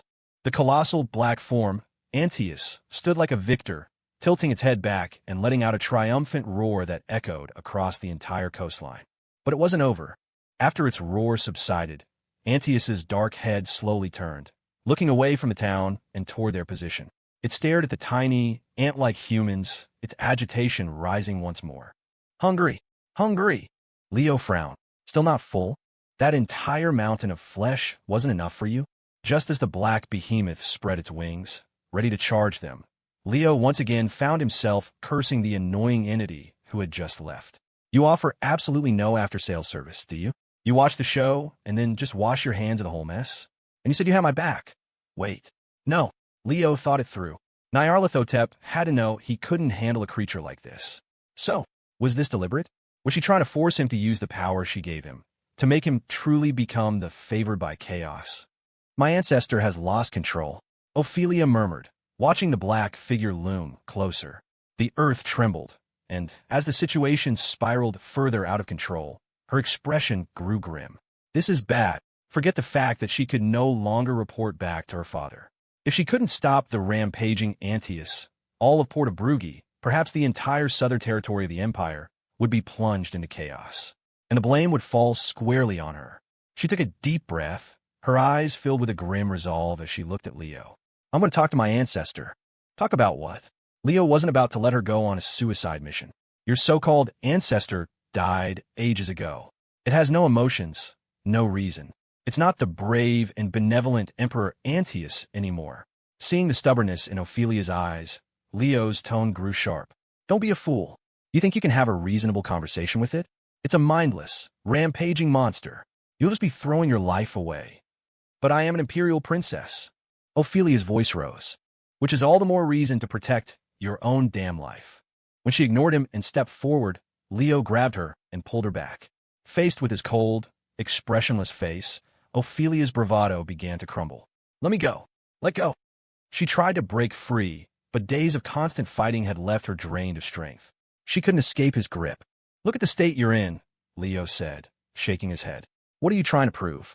You have no regard for your own life, acting on pure emotion. Is it how an heir to the throne is supposed to act? Think about how your two brothers would behave. Wouldn't they be cowering behind their men, valuing their lives above all else? He's right. Carolyn, who had been a silent observer, nodded vigorously. Your Highness is of noble birth. You shouldn't take such a risk. Then what are we supposed to do? Ophelia's head drooped in defeat.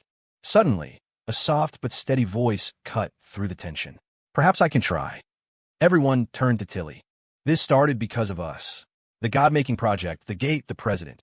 You could say this is all the fault of the Order of Magical Arcanists. She looked at Leo, a gentle smile in her eyes. So, let me be the one to end this farce. Leo frowned. But you said before that your magic is nearly depleted. If she were at full strength, Leo wouldn't have worried about Tilly volunteering to fight Antaeus. He might have even thought she had the better odds. But now, after so many battles, after casting a costly 12th circle spell, she couldn't even manage a single high-powered 9th circle attack. The chances of her suppressing Antaeus were slim to none. At his core, Leo was a selfish person. His kindness only ever manifested when it was within his means. Right now, the best solution he could think of was to have Tilly teleport them all away.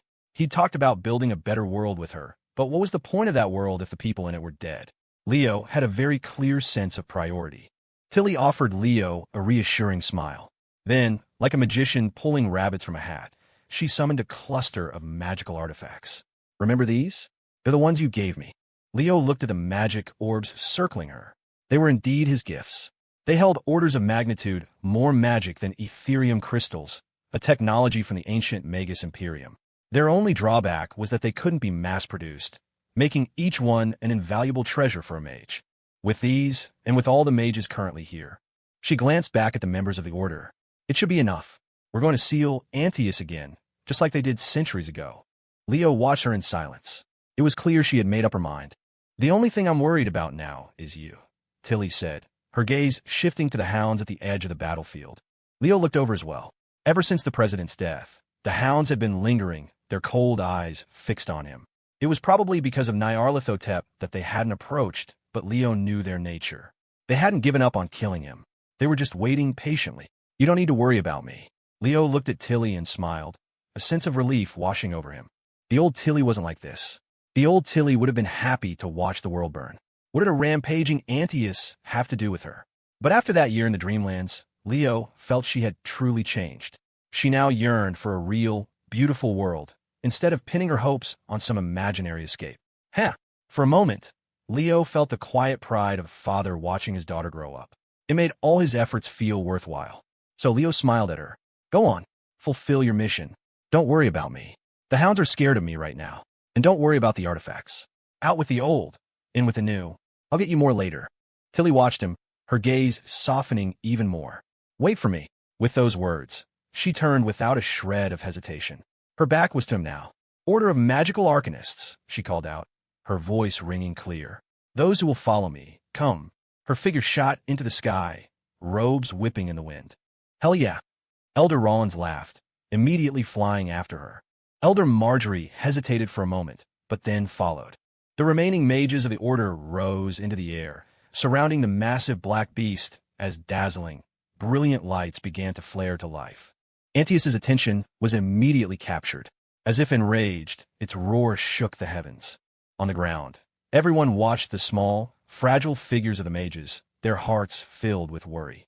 That black dragon just keeps getting stronger, Evelyn said with a frown. Can they really do it? Leo looked up, searching for Tilly's form in the sky. If it's her, they can. His voice was filled with both confidence and pride. After all, what you're looking at is the strongest mage of this era. High above Hegra's town, the mages unleashed their signature spells. For a moment, the sky became a breathtaking spectacle.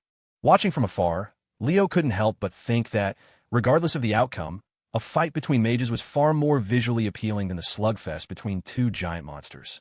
The sky filled with magic like a 4th of July fireworks show. The visual effects were maxed out from the start. Of course, their spells were more than just for show. The most powerful attacks came from the two elders and, of course, Tilly. Leo watched as Tilly used every one of her artifacts without reservation. Fueled by the power of several magic orbs and amplified by various enchanted items, a terrifying torrent of soul-searing energy slammed relentlessly into Antius, making its massive body shudder with each impact.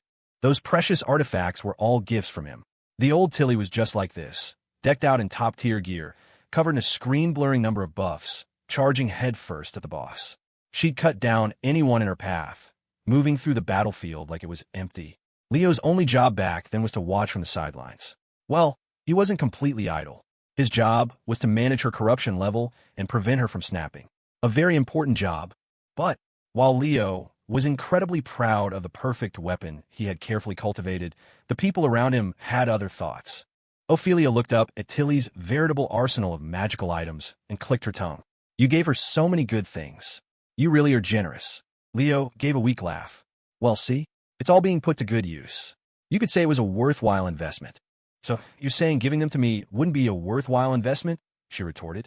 Leo offered an awkward smile, not daring to disagree. He shut his mouth and went back to watching the battle, pretending he hadn't heard her. Ophelia sighed softly, a hint of dejection in her voice. It's true. It would be useless to give them to me. If she weren't here, we'd probably all be dead.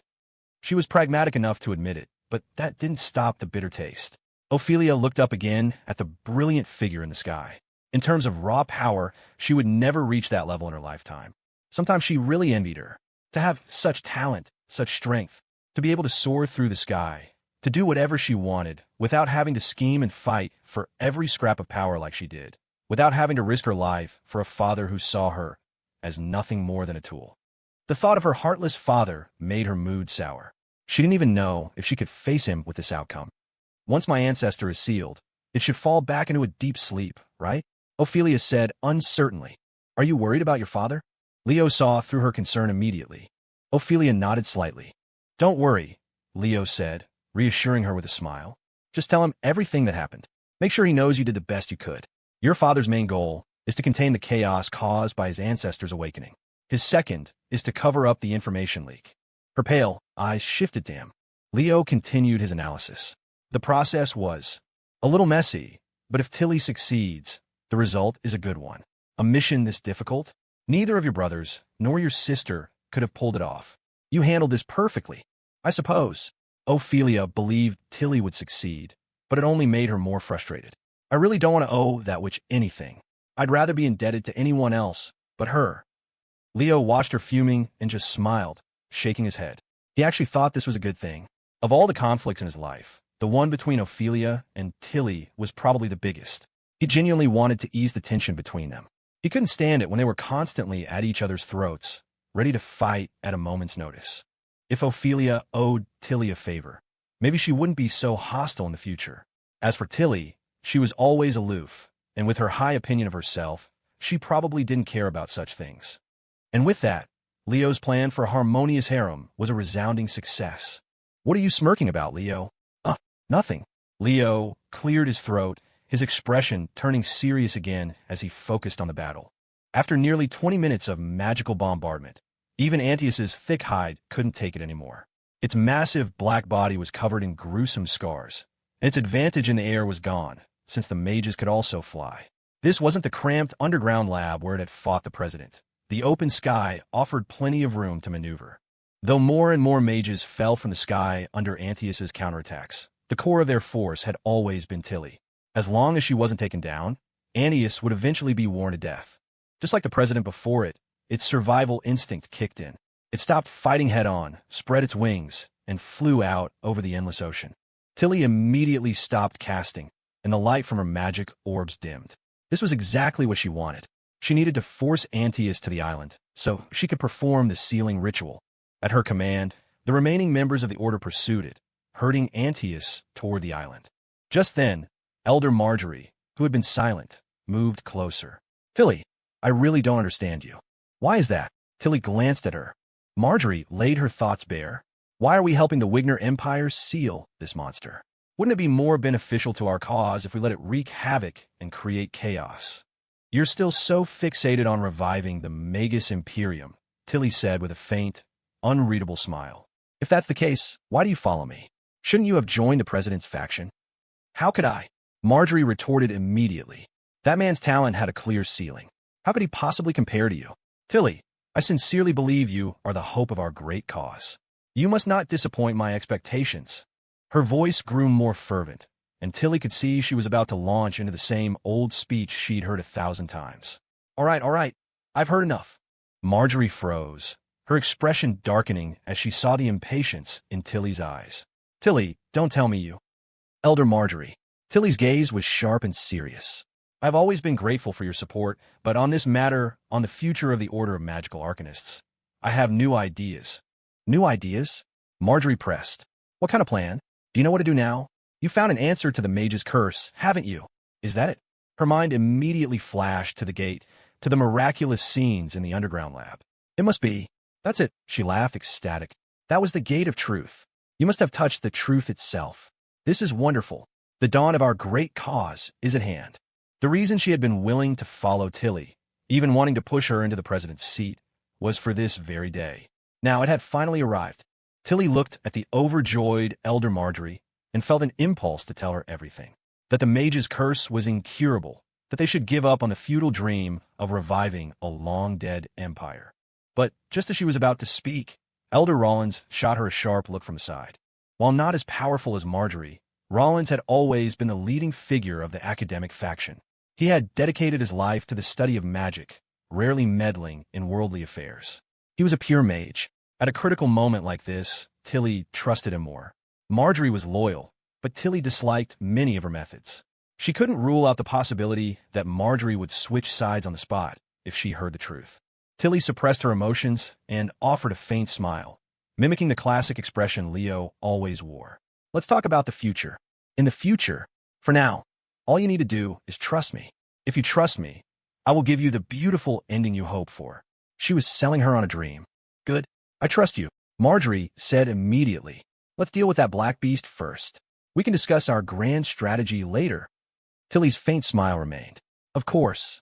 Watching the newly motivated Elder Marjorie, Tilly's smile deepened. She wondered just how many girls Leo had fooled with these little tricks. But she wasn't jealous, not even of Ophelia, because she knew she was Leo's true soulmate. Theirs was a connection on the deepest spiritual level.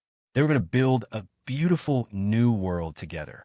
Their vision was something those other, more worldly women could never understand. Tilly yearned for that future. And so, filled with that hope, she charged toward Antaeus without looking back. About half an hour later, back outside the town, Leo saw a pillar of blue light shoot into the sky. A long time after that, a few scattered mages drifted back through the air. Tilly's faction had suffered heavy losses in the battle, but from their relieved expressions, the sealing ritual must have been a success. Leo immediately scanned the group, searching for Tilly. She wasn't there. He suppressed the anxiety rising in his chest and waited patiently. Tilly would come back. He had no doubt. Finally, after another agonizingly long wait, he saw her weary figure. Tilly was flying slowly, clutching her chest. A chaotic, ominous aura radiated from her. She was on the verge of a magical backlash. But Leo still ran to meet her. Tilly slowly descended, her steps faltering. She nearly collapsed, but Leo caught her. "Don't go near the vice president." Elder Rollins warned sharply. Leo noticed that most of the skin on Tilly's body was now blackened and rotting, like a wilting flower. She was on the brink of death. It reminded him of the last time, before he'd reloaded, when he had pushed her to her death. Even more dangerous was the aura she was emitting. The space around her body was faintly warping and twisting, as if her psychic form was about to break free from its shell. Leo sensed the danger. A volatile magical force was brewing, just like last time. The last time her magic went out of control, it had easily torn apart a powerful mage like Elder Marjorie, and every other mage in the sky had exploded into a mist of blood. This time wouldn't be as catastrophic, but for a normal human like Leo, the result wouldn't be much better. Leo. Tilly managed a pained smile, struggling to lift her head. The hounds. They didn't give you any trouble, did they? Leo sighed, looking at her. Even now, she was still thinking about him. Don't worry, they're cowards. With so many people here, they'd probably only dare to attack me while I'm taking a leak. Hiv. Tilly's gaze grew fainter. You still tell such terrible jokes. Don't tell that one again. Leo helped her, trying to get her to sit down. The others quickly gathered around. Only Evelyn carried medical supplies, and she immediately stepped forward with bandages. We need to treat this quickly, before it gets infected. Oh my God, these wounds, how are they so? Her eyes were fixed on Tilly's injuries. Even with all her knowledge of wounds and recovery, she drew in a sharp breath. It was horrific. It must be from the ancestors' black flame, Ophelia said, a hint of guilt in her voice. Looking at Tilly like this, she couldn't bring herself to say anything sharp or confrontational. After all, everything Tilly had done was also to help her. She tried to think. The best way is to remove the dead flesh, but what about your internal organs? You must have inhaled a lot of it. I remember brother suffered a similar attack. Helena had a good memory. Leo hadn't looked much better back at the estate. The witch must know some kind of healing magic, right? Like brother's blood magic. As long as you keep regenerating and replace the rotten tissue, you'll be fine. I can't use any more magic right now, or else. Tilly looked at Leo. Or else something unpredictable will happen. Backlash, Leo finished for her. They were all worried about the wrong thing. The witch's form of life was different from a normal person's. To her, this physical body was like a set of clothes she could discard without a second thought. The real danger was the backlash. The resulting loss of magical control would likely annihilate everyone standing here. So, Leo looked at her seriously. Are you ready? This is the only way. Tilly hesitated for only a moment. Seeing the power radiating uncontrollably from her body, she nodded slightly. Leo, you have to be fast. I know, Leo said decisively. The second the teleportation spell activated, she would lose control. He had to say the words in that split second. Okay. Tilly gave Leo a deep look, placing her fate entirely in his hands. A circle of ethereal blue light formed around them. With a whoosh, Leo and Tilly vanished. The others stared at the empty space, looking at each other in bewilderment. Then it dawned on them. Those two had run off together again. Three faces wore three very different expressions. Leo, where did you go? Brother left me again. Leo. Meanwhile, on the other side, the moment Leo saw the familiar interior of the old mansion, he faced the erupting power from Tilly and shouted without a moment's hesitation. Anomaly Containment Sanctuary. Contain. Instantly, the entire mansion began to rumble. After Leo uttered the word contain, the entire mansion transformed into something out of a horror movie. Every door and window slammed open and shut, and a cold, cross breeze swept through the rooms. It was a terrifying power, the very reason everyone contained here feared the house. At the same time, Tilly's magic finally exploded, a deadly aura surging toward Leo. But thankfully, his contained command had come just before she completely lost control. Leo watched as the witch, who had nearly killed him, was snatched by an invisible force and dragged into the depths of the mansion. With a loud slam, Tilly was locked inside a room on the second floor. This was force containment. As long as the criteria were met, it was useless for the contained object to resist. Leo waited quietly in the living room. A notification popped up. Containment check. Success. Leo finally breathed a sigh of relief. Then, he looked toward the living room window. Chaotic lines had appeared outside. The hounds had crossed an incredible distance, chasing him relentlessly. They were now peering coldly at Leo from beyond the glass. However, after feeling the terrifying presence from moments ago, the hounds lingering outside the mansion hesitated once more. This time, it seemed even more effective than Nyarlathotep's warning. Though Leo couldn't see their forms clearly, He could feel their agitation, a mix of tension and fear. Finally, the hounds stopped hovering and dispersed. They were gone. Leo stopped paying attention to them. He probably wouldn't have to worry about them anymore. He slowly walked up the stairs to the second floor. Anomaly 004 Tilly, human mutant / currently psychic form. 004 has been assigned to room 201 on the second floor. You may use strict confinement protocols to reduce the subject's corruption level and lower its threat. The Sanctuary Warden is responsible for the supervision and actions of all contained subjects. Upon successful containment, the Warden may acquire the subject's basic talents. Acquired: basic magical affinity, magical talent, mana storage organ. Character panel updated. Mana attribute added. Just like in the first timeline, Leo had regained the ability to use magic. Once everything had settled, Leo knocked on the door of room 201. After a long wait, the door slowly opened. A tired, yawning Tilly appeared before him. Tilly affinity, 100 corruption level, 25. They looked at each other for a moment. Then Tilly gave a wry smile and invited him into her room. I never thought. After all that, after everything we went through, I'd end up back here. Her gaze was complicated. Though, it's a little different this time. I got a new room upstairs. My house is pretty big. There are plenty of rooms, Leo smiled. If you don't like this one, feel free to pick another. No, it's fine. Tilly waved her hand and opened the door to the balcony, stepping out into the open air. She looked out into the distance. The view here is nice. Not many people. It's not bad. I can study magic in peace.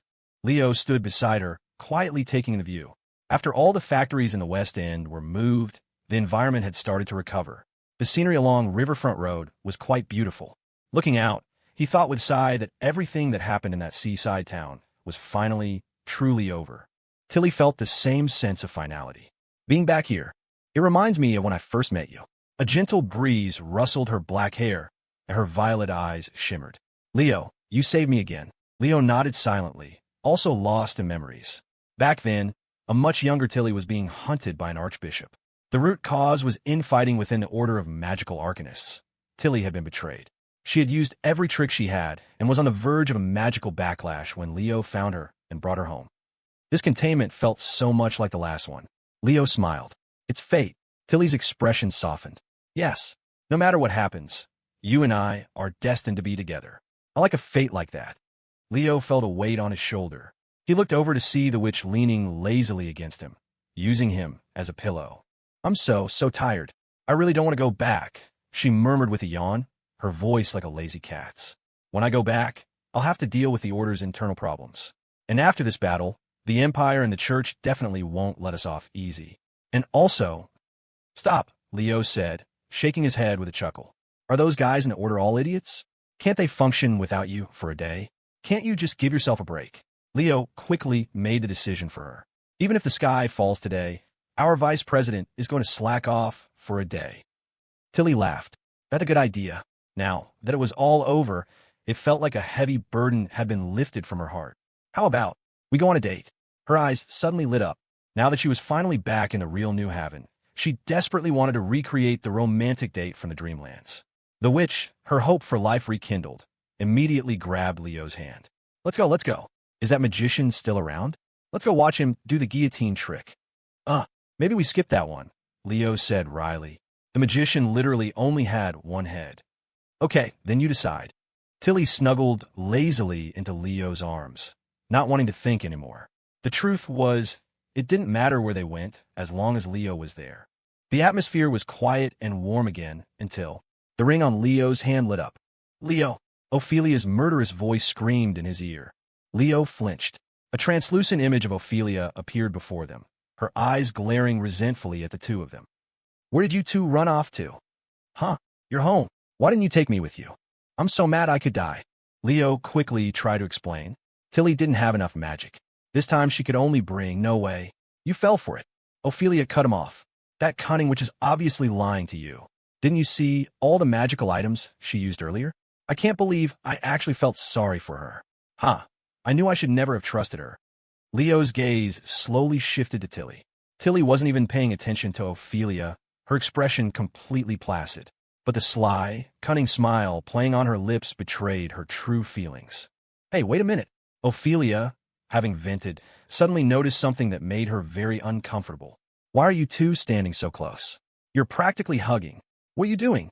Tilly finally glanced at Ophelia's projection. She had only leaned into Leo's embrace naturally, without even thinking about it. Now that Ophelia mentioned it, Tilly's smile deepened. You know, you just reminded me. She looked at Leo, her voice turning sultry. What are we going to do? Why, this of course. Under Leo's stunned gaze, Tilly's face drew closer. She closed her eyes gently, her pale, cherry-pink lips now just inches away. The atmosphere grew thick with tension, all while Ophelia was forced to watch. Ophelia's furious voice echoed through the air. Which? I'll kill. In the next second, her translucent form vanished without a trace. Tilly couldn't help but burst out laughing, a triumphant, villainous cackle. Leo looked down in confusion. One of her hands was gripping the ring of eternal love, and at the same time, a deep magical aura seemed to have blocked the signal. What was that? A new spell I developed just for this occasion. Tilly explained smugly. I've been secretly studying this ring ever since I found out about it. At first, I searched through all the Order's magical archives, but I found nothing that could counter it. But then I remembered. Gould was the one who made this. So I looked up my teacher's old research notes with him and discovered it originated from a novel type of magic involving soul and psyche. Of course, that was no challenge for me. In the end, I managed to crack it. Leo gave a weak smile. Of course you did. Leave it to the most talented mage of the era. Even the system said it was extremely difficult to crack, and she actually did it. Well, who do you think I am? If Tilly had a tail, it would be sticking straight up right now. In a little bit, I'll help you take this annoying ring off for good. After her explanation, she looked at Leo, her eyes shining. Now, you'll never have to worry about her spying on you again. We can do whatever we want. Yeah, Leo said with a smile, playing along. So what should we do? The air was quiet for a moment. Tilly's face flushed red. She stood on her toes and shyly completed the kiss she had started just moments ago. It was just a light peck before she quickly pulled away. Leo looked at her, amused. She was looking down, a tempting blush spreading from her neck until her whole face was crimson. But even after such a light kiss, the witch was too shy to speak. Looking at her now, red-faced after a single peck, it was impossible to connect her with the wicked little demoness who had been deliberately provoking Ophelia just moments before. Is that all? Leo feigned disappointment. For a second there, I thought a mosquito bit me. Well, Tilly peeked up at him. What else is there? In her world, this was already mortifyingly intimate.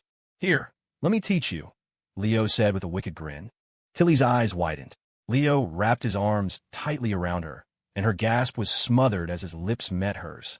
It was a long, deep, almost suffocating kiss. Tilly gripped the back of his shirt in a panic. She was a little scared. She felt like she was being devoured. But strangely, though part of her resisted, she suddenly felt an indescribable sensation. It was sweet, wonderful. A kiss like this. It was like magic. Her mind started to go fuzzy. The rationality that had always governed her seemed to vanish. Subconsciously, acting on pure instinct, she began to respond with a clumsy, inexperienced innocence. This is so strange. So strange. Tilly felt herself changing. The kiss lasted for a long time before Leo finally let go. The witch was left weak-kneed, nearly sliding to the floor. Leo caught her, and her violet eyes looked up at him, dazed. The initial nervousness was gone, replaced by a hazy look that held a hint of wanting more. Realizing what she was doing, she quickly looked down. I can't keep doing this. I'm really going to turn into someone else. She quickly broke free from his embrace and fled to the other side of the balcony, pretending to look at the view. So you could do it like that, she murmured, her expression growing more complex. I feel like I learned absolutely nothing during my 4 years of traveling the world. And my teacher, why didn't she ever tell me about this stuff? This is so embarrassing, so humiliating. Oh, right, my teacher never had a man in her life. How would she know? Tilly started to feel a little sorry for her teacher. Pushing aside these strange thoughts, Tilly patted her cheeks and tried to look composed, as if to say, no big deal, I've seen it all, as she glanced back at Leo. But the persistent blush on her face betrayed her completely. Not bad. It wasn't not bad. I'm not saying I want another kiss. Leo watched the babbling witch with amusement. Her brain seemed to be on the verge of crashing. Finally, Tilly discovered that if she didn't look at Leo, she could speak properly. Her tone was curious. So, is this what they call a high degree of physical compatibility? Leo looked at her, confused. Who told you that? Ophelia. Tilly answered quietly, cautiously looking up. At Leo's prompting, she told him everything that had happened after they met in the dragon tomb of Andius. When she got to the high degree of compatibility part, Leo covered his face, his shoulders shaking. He was trying so hard not to laugh. The witch is just too innocent. Leo looked at her helplessly. Seeing Tilly's completely baffled expression, he felt she really should be sitting at the kids' table during dinner, right next to Helena. Though they were a few years apart, when it came to this subject, their level of understanding was no higher than child's. Faced with such a pure Tilly, Leo felt a deep sense of guilt. It was almost criminal. He didn't even know how to begin explaining it to her. Did your teacher not give you a health class? Tilly shook her head, bewildered. Your teacher? Honestly, Leo was speechless. She just taught you magic and nothing else, huh? Tilly nodded honestly. Leo sighed, not wanting to explain any further. Forget it. From now on, I'll be teaching your health class. You'll understand then. Hearing she could learn something new, Tilly's face lit up with the eager expression of a star student. Okay. Meanwhile, back outside Hagerstown, Ophelia's face darkened the moment she confirmed the ring's signal was truly blocked. Jason and Carolyn shivered. Her Highness's eyes had suddenly turned red, and the cold radiating from them was terrifying. It was the look of someone who wanted to kill. Your Highness, The usually stoic shadow guard quickly lowered his head. The situation is still unclear. I'll go scout the surrounding area. All right. Carolyn, a beat behind, chimed in. I'll go too. Having followed Ophelia for so many years, they knew her temper well. This was not the time to get on her bad side. So, they both turned to leave. Time to get out of here. Wait. A cold voice made them both flinch. Jason, come here. Carolyn breathed a sigh of relief, while the Shadow Guard leader walked over, his head bowed, not daring to look at his princess's face. I have some matters to attend to. I may have to go to Porta Brughi. You stay with the others. If Leo returns, you are to inform me immediately. Yes, Your Highness.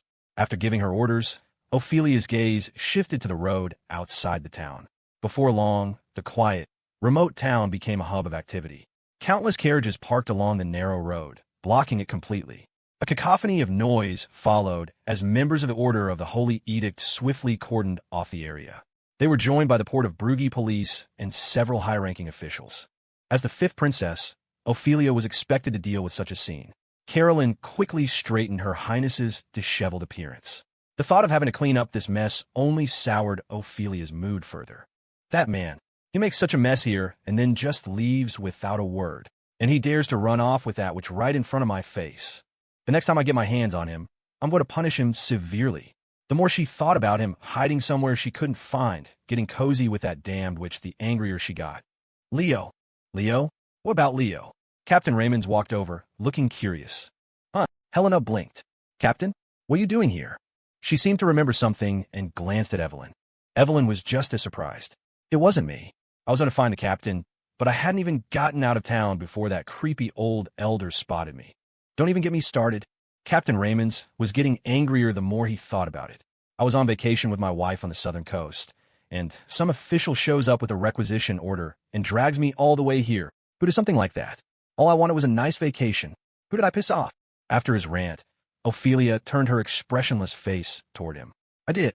Captain Raymond's froze. Then, like flipping a switch, his face broke into a wide smile. So it was Her Highness who summoned me. Of course. Who else would be so dedicated to the nation, so tireless for the people? It could only be our beloved princess. Whatever you need, just say the word. Evelyn couldn't help but chuckle at the captain's expert level sucking up. How disgusting, Helena muttered, looking at the captain with equal disdain. The world of adults is so filthy. Enough nonsense. Ophelia shot the captain an annoyed look. I called you here because you're someone both Leo and I trust, and you have experience handling situations like this. The requisition order has appointed you as a special envoy from New Haven. You are now in full command of all matters related to the black magic case in Hagerstown. Her gaze was pointed. What needs to be done, and what needs to be said, I shouldn't have to spell it out for you, right? Captain Raymond's smile vanished. He nodded. I understand, Your Highness. Along with the order, he had received a sealed letter. A few short lines revealed a shocking secret concerning the royal family. That was why he had dropped his rare vacation and rushed over. This was huge. The royal ancestor was that kind of thing, and it had been resurrected. Was this a secret a small-time police captain from the East End was supposed to know? Along with the excitement, Raymond's felt a sense of unease. He was being drawn deeper and deeper into the massive vortex of the capital. After leaving the princess, Captain Raymond's returned to the Knights of the Order and the Port of Brugge police. When he presented his credentials as special envoy from New Haven, the expressions of the local church and police leaders changed instantly. "So you're Lord Raymond's? Sent all the way from the capital. My apologies for the delay."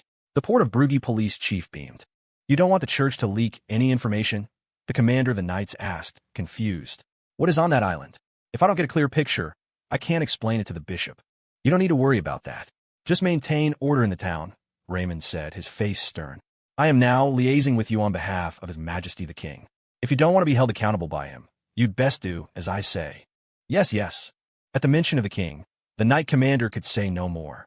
After barking orders at the local authorities, Captain Raymond suddenly felt like he had reached the pinnacle of his life. Even the resentment of having to abandon his wife for Leo gradually faded away. 3 days later, in the city of Port of Brugge, Evelyn was packing her bags in the luxurious hotel room she was staying in, courtesy of the fifth princess. She wasn't going back, but rather getting back to her real work. She had come here for an academic exchange with the Southern Institute of Technology, but after getting swept up in Leo's mess, she'd almost forgotten about it. Evelyn held up 2 beautiful dresses she'd bought locally, trying to decide. "Which one looks better? With a figure like yours, Professor, you look good in anything." Leo's grinning face appeared in the room. "You scared me." Evelyn instinctively clutched her ample chest, a move that made Leo's eyes go wide. She rolled her eyes in disgust. "Sneaking around like that. Why don't you knock? And where have you been for the past 3 days?" "That's a long story." Leo chuckled. Seeing Evelyn's annoyed expression, he widened his eyes in mock curiosity. "Oh, are you packing, Professor? Where are you going?" "Don't change the subject." Evelyn huffed. "Did you have a good time running off with the witch for 3 days? The smile hasn't left your face." "Of course not." Leo looked aggrieved. "Besides, no matter where I go, I could never forget my best professor, Evelyn." Evelyn crossed her arms, unimpressed. "And how are you going to prove that?" Like a magician, Leo pulled a designer handbag from a small pouch. "Look, Professor, it's the latest model from the luxury shop in New Haven. Limited edition. If I hadn't happened to walk by and buy it, you would have missed out." Evelyn couldn't help but glance at the bag before quickly looking away.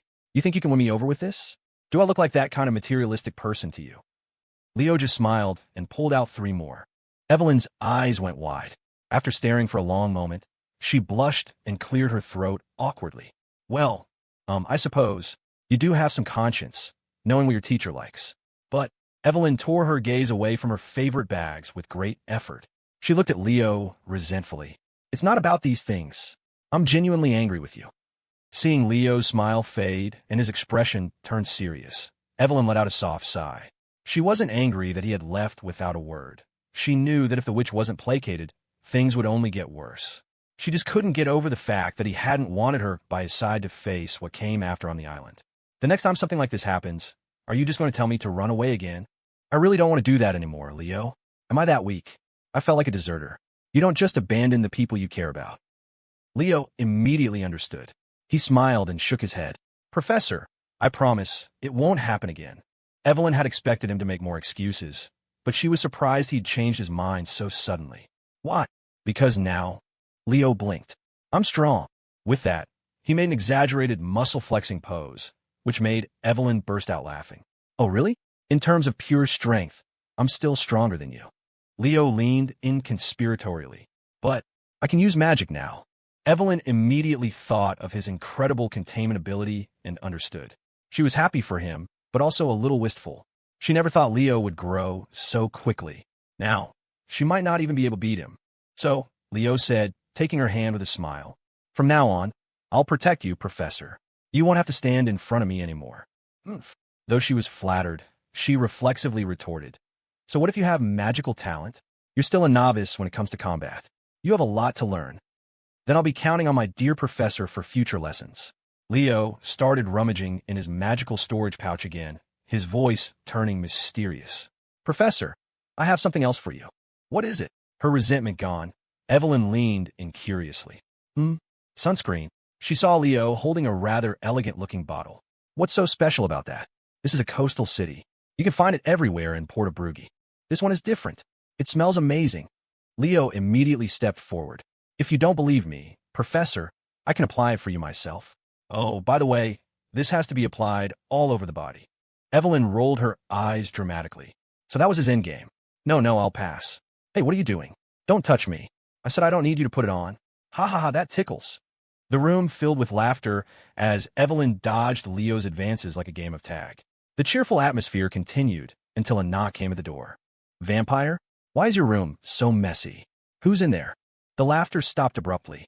Helena opened the door, confused. She saw Leo and Evelyn sitting primly on opposite ends of the bed, their expressions perfectly serious. Her blue eyes widened. Brother, you're finally back. Wah, I thought you'd abandoned me again. Where have you been these past few days? Leo gently stroked Helena's hair as she threw herself into his arms, then sneakily glanced at Evelyn. She was trying her best not to laugh. Good thing they were quick on their feet. How could I ever abandon my little Helena? Leo patted her head. I missed you so much. I even brought you a gift. A gift? Helena looked up, delighted. Then, as if by magic, Leo produced a large, fluffy stuffed animal. Wow! Helena hugged the toy happily. Even though her brother had given her several already, she'd never seen this one before, so she was still thrilled. She buried her face in the plush fur, rubbing her cheek against it. She was even cuter than the toy. A gentle smile spread across Leo's face. Brother's gifts are the best. It's so much cuter than that creepy doll the witch gave me. Speaking of which, she suddenly remembered something. Huh, where is the witch? Did she take you away? Didn't she come back with you? Leo shook his head. I don't know. She had mysteriously disappeared after they got back, saying she had something important to do. Hearing Tilly say she was going to do something important filled him with a genuine sense of dread. But a quick check of her low corruption level convinced him to let her do her own thing. I hope the world will be okay, he prayed. In a coffee shop in the south of Port of Brugge, a warm sea breeze drifted through the window, carrying the rich aroma of coffee. Ophelia slowly stirred her spoon, her downcast eyes hiding an increasingly cold glint. I was planning to hunt you down and settle the score, but you had the nerve to ask me here yourself. So what is it? I'm a very busy woman. She spoke casually, as if addressing someone of no importance. Across from her sat Tilly. It was precisely because she was facing her that she had to project this attitude. It was the calm demeanor of a superior. She was an imperial princess of the Wigner Empire. Why would she be afraid of some petty little witch? A faint smile touched Ophelia's lips as she elegantly lifted her coffee cup. This stuff tastes like one of my potions after it's gone bad for a year. Is it really that good? I heard that coffee fermented from beans picked out of animal droppings is popular here in Brugge. Is that what you're drinking? Tilly, who had been about to take a sip, choked slightly, her composure shattering for a second. She frowned and put down her cup, dropping the pretense. Just say what you have to say. I'm very busy. I have a meeting with a cardinal from the Order of the Holy Edict soon. Oh, right, she added, raising an eyebrow. This particular cardinal has a deep-seated hatred for your order of magical arcanists. You being at the top of the wanted list is mostly his doing. The implication was clear. I can crush your little organization of black mages with ease. Oh, Tilly nodded thoughtfully. Then I'd like to ask, what's his divine power level? Is he easy to kill? Should I send someone, or go myself? Ophelia choked on her coffee again. Furious, she slammed the cup down, no longer wanting to drink it. You witch, you're as crude and insane as ever. She felt that the newly sane Tilly was a million times harder to deal with than the brain-damaged one from a few days ago. At least that one had felt a little guilty. Now Leo had completely fixed her. She glared at Tilly, no longer bothering to hide her hostility. The witch blinked, looking slightly embarrassed. She honestly hadn't meant to provoke her. Who knew this woman was a walking powder keg, ready to explode at the slightest touch? And today, she really didn't want to make her angry, because she was here on mission. Ophelia, Tilly looked directly at her, a faint smile on her lips. Are you still angry? I hope you won't blame Leo anymore. I was the one who took him away. You came here just to say that? Ophelia raised an eyebrow. Did he send you? How interesting. She made a show of standing up, her expression impatient. Whether I'm angry or not is between the two of us. I don't need an outsider to mediate. He didn't send me. I wanted to come. Tilly gestured for her to calm down. Ophelia's pale eyes studied her suspiciously, wondering what game she was playing. What I want to say is... Tilly's gaze deepened. I don't want him to be caught up in these meaningless things anymore. Our fighting is pointless. Seeing Ophelia's growing confusion, the witch's voice took on a persuasive, almost hypnotic tone. Ophelia, are you truly satisfied with the way things are? I mean with the world? Afternoon in Portabrugge. The patrons of the coffee shop were enjoying their afternoon tea, the coastal city maintaining its leisurely pace. In contrast, the atmosphere at a table near the window was strangely tense. The two impossibly beautiful young women seated there looked like they were about to come to blows, drawing the curious glances of the other customers. What is that supposed to mean? Ophelia's voice was cold, laced with sarcasm. The world. Don't tell me you're still dreaming about reviving the Magus Imperium. Tilly laughed softly at that. How could I? What's there to miss about an empire from 3,000 years ago that treated ordinary humans like slaves? My ambitions aren't that low. Then what do you mean? Ophelia was even more confused. Tilly's violet eyes grew deeper. I just want to ask you, are you satisfied with your current situation? Just answer yes or no. Her tone was condescending, a high and mighty judgment that rubbed Ophelia the wrong way. What's there to be unsatisfied about? She replied with a smile of her own. Leo is back by my side, and I'm sure you don't know this, but he promised he would never leave me. So, what more could I possibly want? Really? Tilly shot back, her smile unwavering. You truly believe you have the power to protect him now? You're far too arrogant. Ophelia's brow furrowed. Tilly's smile vanished, her expression turning serious. Even if he stays with you, do you think your father, the king of the Wigner Empire, will allow you to be together? Don't be ridiculous, she scoffed. You are an unmarried princess. A woman of your status is a prize coveted by countless nobles. Your father will certainly use your future as a bargaining chip. Do you really think you can be with Leo, officially and openly? Ophelia snorted. My future is none of your business. She knew all of this, but she didn't care. Now that he's back, there's no reason for me to stay in that gloomy capital. We can go wherever we want. You don't need to worry about us. Tilly couldn't help but laugh. That's a nice thought. From what I know, your father is no simple man. Leo told me everything. On this trip to the Dragon Tomb. If not for a stroke of luck, your father never intended for you to come out alive, did he? He treats you like a tool. Do you really think you can escape from such a cold-blooded man? When did you become so delusional? Ophelia fell silent. Everything she said was true. At the same time, an inexplicable frustration began to brew within her. The witch she hated most was starting to sound more and more like that persuasive, silver-tongued man. You two are becoming more and more alike, she murmured, looking at Tilly. It seems he taught you quite a lot while I was away. Tilly paused for a moment, then nodded distractedly. He did teach me a lot. At the thought, a blush crept up her cheeks. Ophelia eyed her suspiciously. What's there to blush about? Tilly shook her head, trying to banish the mortifying memories. She looked at Ophelia again, her expression serious. So, do you want my help killing him? Ophelia's eyes widened. Kill who? My father. The witch nodded earnestly. No, thank you. Ophelia quickly declined the kind offer. Aside from the fact that he's surrounded by powerful guards, it's not that simple. It would throw the entire world into chaos. The situation in the capital and the entire empire was barely held together by her father, a man with one foot in the grave. It was already a mess. If he were to die, she couldn't even imagine the chaos that would follow. Oh, I didn't expect that. It seems you're more compassionate than I thought, Tilly said with a smile. In that respect, she was far better than her two brothers. There was no trace of the resentment one would expect from someone who had been cast out for so many years. But she tried again, her voice persuasive. Your father doesn't have much time left. Are you willing to see one of your brothers take the throne? Neither of them would let you off easy, would they? Ophelia felt more and more that something was wrong. She frowned. Did you come here today to convince me to commit treason? Tilly smiled faintly. I just want to live in a better world with Leo.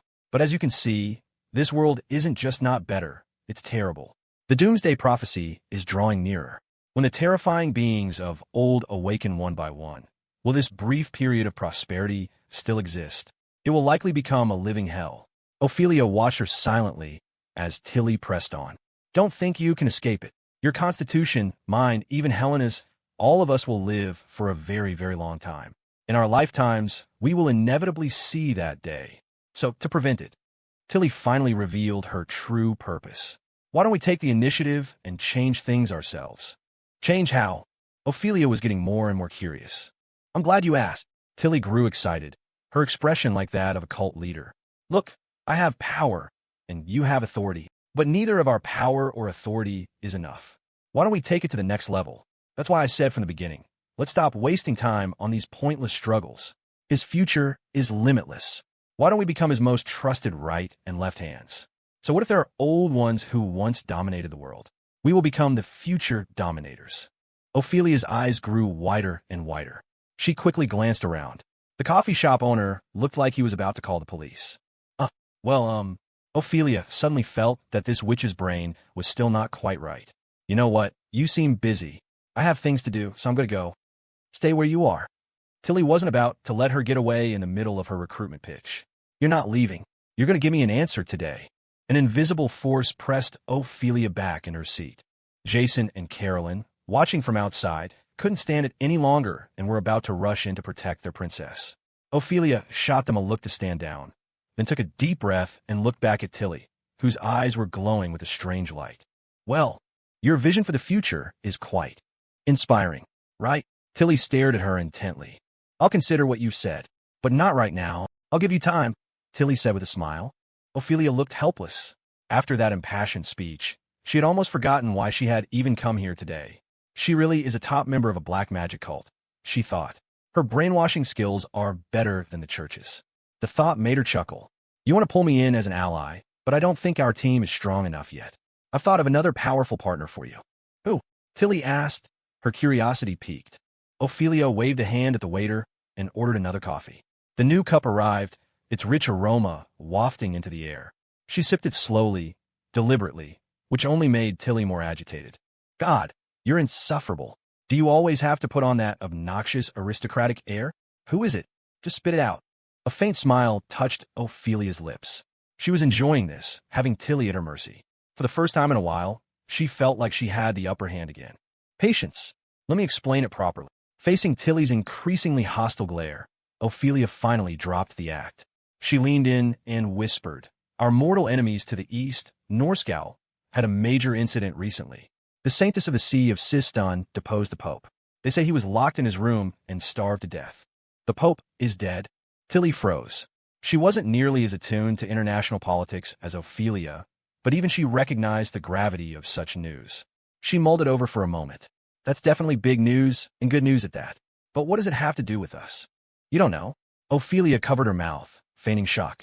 I suppose the intelligence network of your order of magical arcanists isn't as impressive as you think. Tilly's face darkened as she glared at Ophelia's mocking expression. Cut the crap.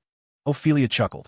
The current saintess of the theocracy, the power behind the Church of Light, just so happens to be our old friend. You know, the priestess. That finally got a reaction out of Tilly. Her brow furrowed deeply. So, it was her. No wonder our operations in the eastern countries have been getting tougher. She's kept it under wraps remarkably well. The northern continent originally had a single church, the Church of Light, centered in the holy city of Sistan. But after the rise of the Wigner Empire in the southwest, a schism occurred. The Wigner diocese broke away from the theocracy's control, becoming the independent order of the Holy Edict, which no longer answered to the Pope. The history behind it was complicated, but for a simple priestess to suddenly become the master of the ancient Orthodox Church was astonishing. More importantly, I really don't like her, though. The witch wore a troubled expression. The woman never stops talking, always lecturing with some grand moral principle. She was constantly trying to get me to convert, to embrace the true God and renounce my wicked ways. And her smile is so fake. It makes my skin crawl. Tilly shuddered, remembering that gentle, sun-drenched smile. It gave her goosebumps just thinking about it. Ophelia let out a snort of laughter. So there's actually someone you're afraid of. I was starting to think you feared nothing and looked down on all of us. Who said I'm afraid of her? Tilly scoffed. I just find her annoying. Besides, light and darkness can never mix. I hate every last hypocrite in the church. Right, Ophelia said, still smiling. But just think about it. If your plan actually comes to fruition, you become the most powerful magical force on the continent, and I control the Wigner Empire, the strongest secular power. What are we missing? Spiritual power, of course. The church. Ophelia looked at Tilly's grimacing face and patted her shoulder with gravitas. For Leo, and for the world, you should go handle her. I won't keep you. See you later. Tilly stood there, frowning in thought for a long time. By the time she snapped out of it, the coffee on the table was cold, and Ophelia was long gone. She has a point, but where'd she go? The witch propped her chin on her hand and began to seriously consider the idea. Gradually, she felt a prickle of suspicion. The Sea of Sistan is so far away, and the church hates our guts. I'm getting the feeling she deliberately sent me away to get me out of the picture, so she can have Leo all to herself. The witch was certain she had uncovered the truth. Meanwhile, when Ophelia returned to the luxury hotel, she saw Leo sitting on the sofa, engrossed in a book. My, aren't you the dedicated student? Ophelia walked over with a wry smile, seeing him studying the thick grimoire with intense concentration. Huh? Oh, it's you, Ophelia. Leo glanced up at her, but his eyes, as if tethered to the page, immediately dropped back down. Hold on a second. If it's not important, let me just finish this section on magical structures. The fire in Ophelia's chest was instantly smothered. She eyed him suspiciously, saw that he was genuinely studying, and quietly sat down beside him to wait. Half an hour passed. Are you done now? I need to talk to you. Just a minute. The structure of this circle magic is subtle. Let me look at it one last time. Ophelia's fist clenched. Another half an hour passed. Surely you're finished now. Wait. Headmaster Dannon's notes on this are incredible. Ophelia's entire face was a thundercloud, but she managed to restrain herself.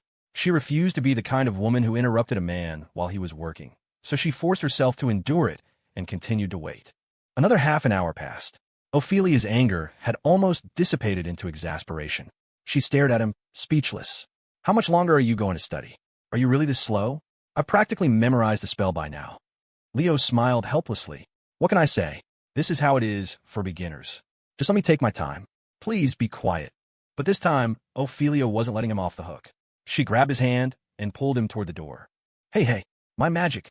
I'm not done yet. What are you doing? No more studying today. Ophelia shot him a vicious glare. You're coming with me. Where are we going? Leo could feel his stalling tactics had completely failed. Where do you think? A wicked smile spread across Ophelia's face. You disappear with Tilly for 3 days, and when you get back, you don't even say hello. You completely ignore me. You're done for today, Leo. I have to punish you. Punish you severely. With a slam, Leo's world went dark. Ophelia had dragged him into a secluded, small, dark room. Then, the lights flickered on. A long, slender leg, sheathed in black thigh-high stockings, was presented right before his eyes. Take it off, she commanded, looking down at him from her superior position, her face a mask of indifference. Staring at the slender leg hovering before his eyes, Leo froze, unsure what kind of game she was playing. He slowly looked up, meeting Ophelia's gaze, which was laced with a hint of playful cruelty. What are you waiting for? Take it off. Oh. Receiving explicit permission, Leo's eyes burned with sudden heat. He took hold of her delicately poised leg, his palms gently caressing the fine texture of the black stocking. It was smooth, with a subtle, pleasing friction. A gentle squeeze revealed a hint of warmth in the firm, well-proportioned curve of her calf. Leo grew bolder, needing the muscle like he'd discovered a priceless treasure. What kind of punishment was this? If this was punishment, then he hoped to be punished every single day. He, Leo Sterling, would willingly bear this misfortune and humiliation. Seeing his expression, a look of disdain crossed Ophelia's face. I said take it off, not grope it. Oh. Leo reluctantly stopped his exploration, pinching the edge of the stocking with a hint of longing. The movement revealed a faint, delicate indentation mark around the pale skin of her upper thigh. Leo held his breath, carefully and slowly rolling the stocking down. Her flawless, jade-like leg was exposed to his gaze, long, straight, and perfect. Leo admired it with the focus of a scholar, nodding silently to himself. He was studying it more intently than any magic book, as if engaged in profound academic research. Yes, whether sheathed in stockings or bare, it's an absolute work of art. Truly one of the world's greatest creations, right up there with Professor Evelyn's chest. When he had rolled the stocking halfway down her calf, Ophelia, perhaps impatient with his slowness, twitched her leg. Hurry up. Get off. Leo looked up at her, his expression slightly regretful. Don't rush me. I'm not done playing with it yet. Why take it off at all? Ophelia's lips curled. Because I have a use for it, of course. What use? Ophelia narrowed her eyes, studying his face. Then she let out a wicked little laugh. Take it off, and then eat it. Leo blinked. Huh? What? Am I that hard to understand? Ophelia retorted. Leo pointed to himself. Ophelia nodded, her smile turning even more depraved. Only then did Leo begin to feel the sting of punishment. This couple's games were getting pretty kinky. But his hands didn't stop moving. Not to take the stocking off, but to pull it back on. What are you doing? Scared? Ophelia's smile was laced with mockery. Do I have to take it off? Leo asked suddenly. Why? Leo looked at her with utter seriousness. I like how you look with it on. It does more for me. It really hits all the right buttons for me. Ophelia suddenly sneered. What kind of bizarre nonsense are you spouting now? I told you to take it off, so take it off. Now. Huh. Leo wasn't about to submit to this little demon. You really like to play games, don't you? We'll see who's punishing who today. In an instant, his hands became far more audacious. Don't do that. It feels strange. Leo. Hiss. A sudden groan of pain made Leo's hands freeze.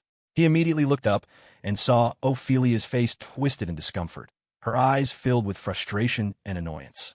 Frowning, Leo pulled the stocking down again. Near her ankle, he found a long, angry scar. It was clearly a fresh wound. He touched it lightly, and she hissed again. You can see I'm hurt, she grumbled. Why are you still touching it? Honestly. Leo looked at her, hesitant. Is this from 3 days ago? She nodded slightly. Yes, from when we were being chased by my ancestor in the dragon tomb. It's not the only one, is it? Leo pressed.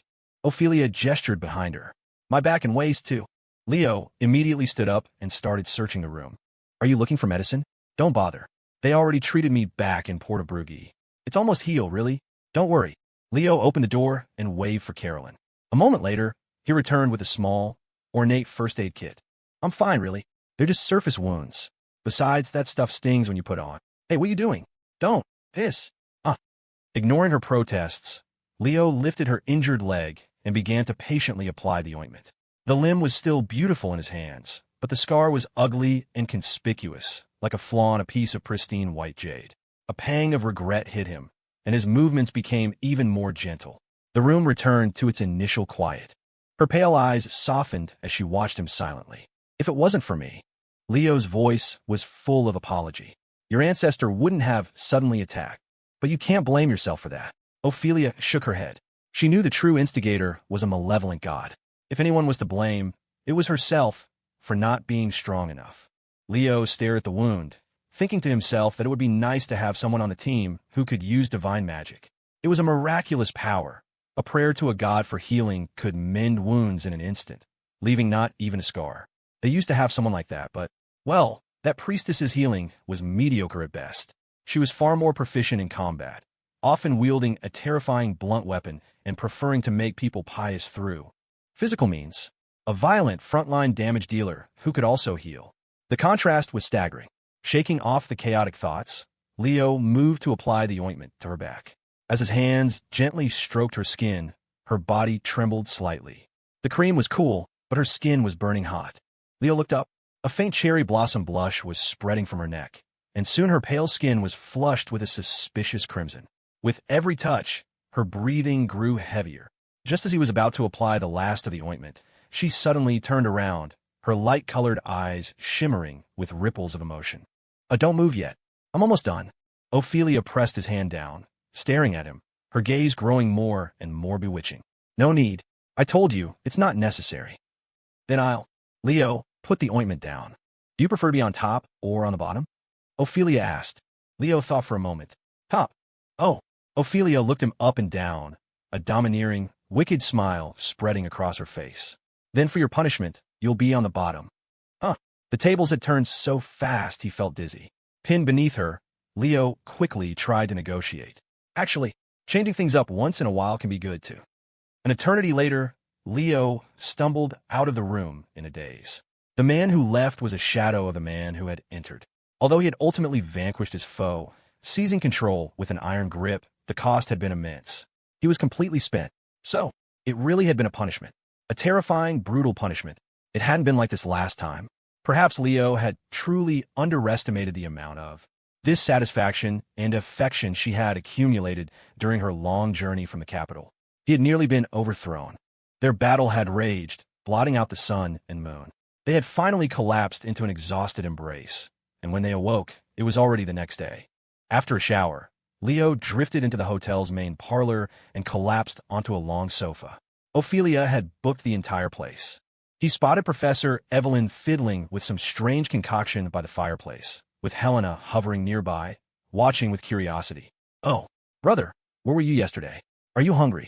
Helena sat down beside him dutifully. Noticing his condition, she placed a hand on his forehead. Are you not feeling well, brother? No. Leo shook his head. I feel great. A little too great. Hmm. Helena's small face was a mask of confusion. Leo's gaze shifted to Professor Evelyn. Professor, is there anything to eat? I need to replenish my nutrients. What a coincidence. Evelyn walked over cheerfully, holding a handful of what looked like skewers. But aside from the sticks, Leo couldn't identify a single thing on them. Everything was black, charred or crisp. Go on, try one. I grilled them for so long. They must be delicious. Leo had no desire to be her guinea pig. Let Helena try. I don't want any. I don't want to eat that either, brother. Even Helena, who hated wasting food, wrinkled her nose. Then what do you want? I'll make it for you. Evelyn was fully absorbed in her culinary experiments. The food in this seaside city was clearly superior to New Haven's, and everything she'd seen and tasted had inspired her to show off her skills. Professor, I like some milk, Leo said, deciding protein was a good idea. Milk? Oh, all right. After ordering a glass from the staff, she brought it over to him. HM, you look a little strange. Evelyn eyed him suspiciously. I remember Ophelia took you away, right? She seemed pretty angry. Did she do something awful to you? Leo drained the milk in one gulp. Meeting her concerned gaze, he could only nod. Yes, I was punished. Punished. The innocent Helena had no idea what that meant, and genuinely thought her brother had been bullied. How can that white-haired witch be so unreasonable? None of this was your fault. Why would she punish you? She's the worst. She was immediately ready to fight for her poor, wronged brother. She shouldn't think I'm afraid of her. So what if she's a princess? She's only strong because she has so many followers. Brother, I'll go get revenge for you right now. Oh, don't. Leo saw her tentacles about to burst forth and quickly held her back. Seeing her confused look, he shot a helpless glance at Professor Evelyn. Evelyn's eyes grew even more suspicious. Leo cleared his throat. Looking at Helena, who was still determined to avenge him, his tone suddenly became tragic and heroic. What goes around comes around. She's just a princess of the Empire. How could your brother ever submit to another? Next time, I'll be on top, he thought. Just wait until I grow stronger. Sooner or later, I will have my revenge. One day, I'll make her beg for mercy every single day. Seeing her brother's indomitable spirit, Helena's sapphire eyes shone. You said it, brother. Helena will get stronger, too. She hugged his waist, burying her face in his chest. Then you'll never be bullied by those mean women again. Leo patted her hair affectionately. Such a good girl. For a moment, the hotel parlor felt as warm and cozy as a home. Professor Evelyn, who had already figured everything out, was giving Leo a look of utter contempt. Lying to your sister again. Leo shot her a desperate look, trying to signal her with his eyes. HM, what is it? Helena looked up, confused. It's nothing, Leo said with a gentle smile. Go get your brother another glass of milk. I'm hungry. Okay. Helena nodded obediently. As she walked away, Leo let out a sigh of relief. Evelyn couldn't help but murmur, so that's the kind of punishment it was. Her face flushed as it all clicked into place. No wonder you were gone so long and didn't come back to your room last night. Huh, and I seem to recall the witch came back with you. The moment she was gone, you went off for a rendezvous with the fifth princess, and then you... The thought of it made Evelyn's blood boil, for some reason. If I were her, I would have drained you of every last drop of blood, made you into a human specimen, or torn you to shreds with magic. That would teach you to behave. A shiver ran down Leo's spine. He looked at Professor Evelyn, at her resentful gaze and chilling tone. Professor, I'm starting to think those aren't the witch's words, but your own. You're a cruel one, Professor. Evelyn sat down at the other end of the sofa, huffed, and ignored him. Professor, Leo scooted closer with a smile. Are you angry? I am not angry, she snapped. So, you're angry? I said I'm not angry. Evelyn glared at him. Okay, you're not angry. Leo quickly tried to placate her. When she still refused to look at him, he put on a huge smile. Professor, if you're angry. I mean, if you're not feeling well, you can punish me too, to blow off some steam. Her gem-like, emerald eyes shifted toward him, a flicker of something in their depths. What kind of punishment are you referring to? Leo stared back at her. Professor, what kind of punishment do you want? What do you think? She leaned in closer, her face near his neck, and took a deep, intoxicating breath. The atmosphere suddenly grew charged. You know, Leo said quickly, as much as I wanted to be punished by you, can we maybe reschedule? He was pretty sure another round would literally kill him. Yeah. Evelyn pounced on him viciously. I want to punish you right now. Professor, can you at least let me finish my breakfast?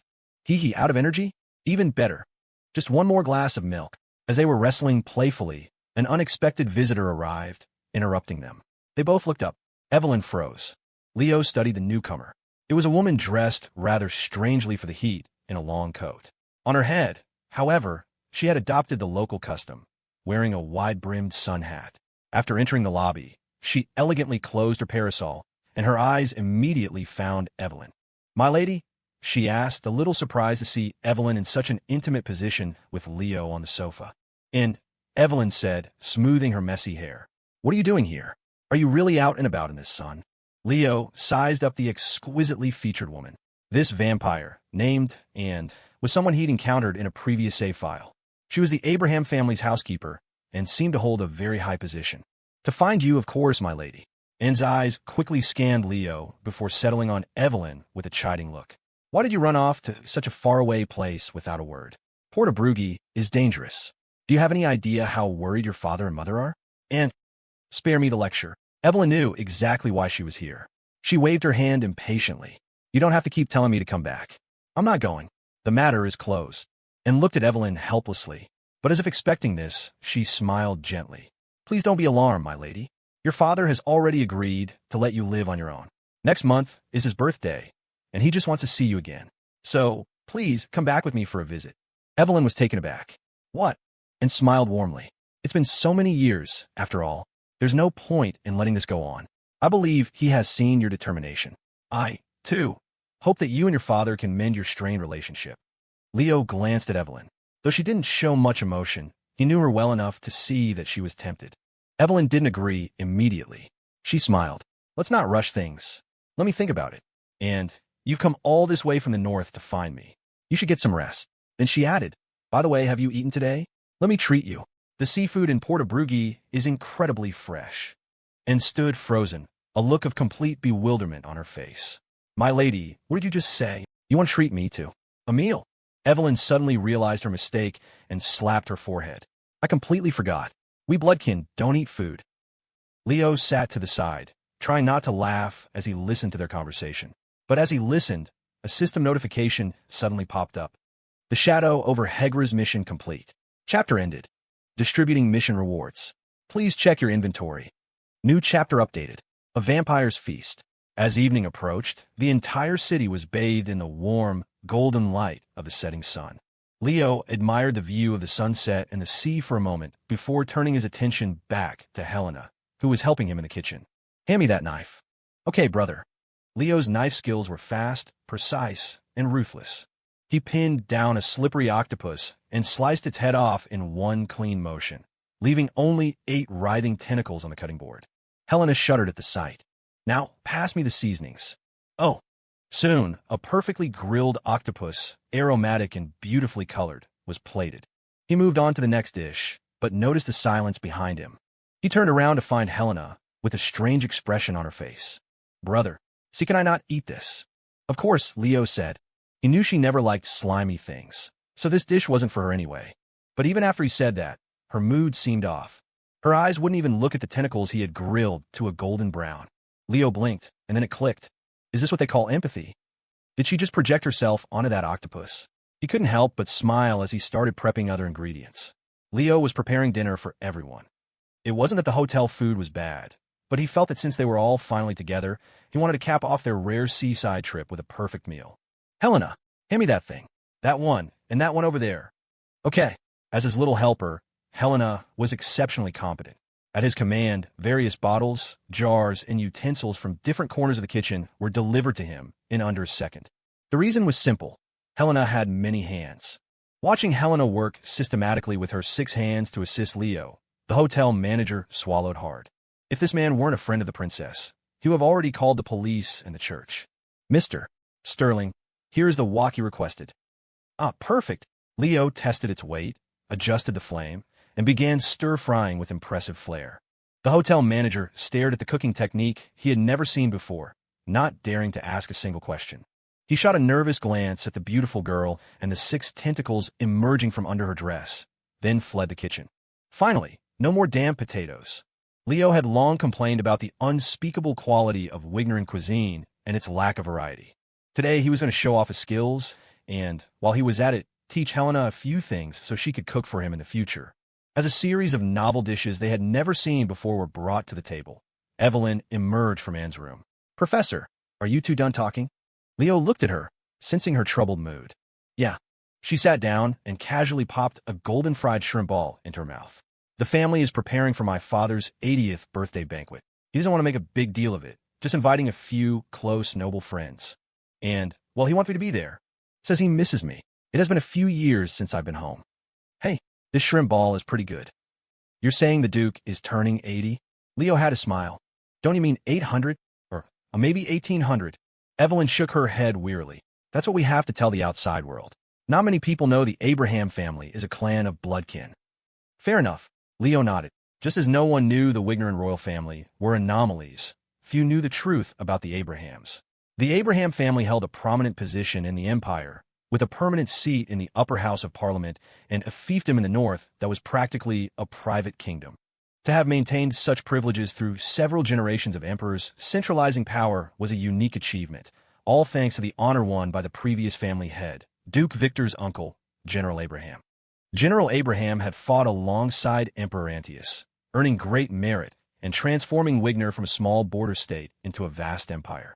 For his service, Emperor Antiochus had granted him his family's enduring status and wealth. "So, are you planning on going home, Professor?" Leo asked curiously. Evelyn's hand never stopped moving as she stuffed her mouth with shrimp balls. Delicious. Ugh. Honestly, I haven't decided." Helena, watching the plate empty at an alarming rate, pouted. They hadn't even officially started dinner, and this woman was going to eat everything. "Leo, you decide for me. Should I go back or not?" Evelyn looked at him, distressed. Leo looked back at her. "Of course I want you to go." He thought the mission already popped up, but what he said was, "I hope you'll follow your heart, Professor. I'll support you no matter what. My heart doesn't want to go home." Evelyn propped her chin on her hand. "It's only been 50 years since I ran away, but I really can't stand that place. I don't want to spend even a second there." Only 50 years. Although he knew vampires had a different perception of time, hearing her toss off 50 years so casually still stunned him.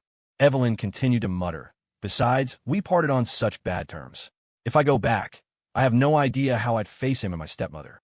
"Professor, why did you leave your family in the first place?" Leo had always been curious about the reason. "Well," Evelyn hesitated, clearly reluctant to speak.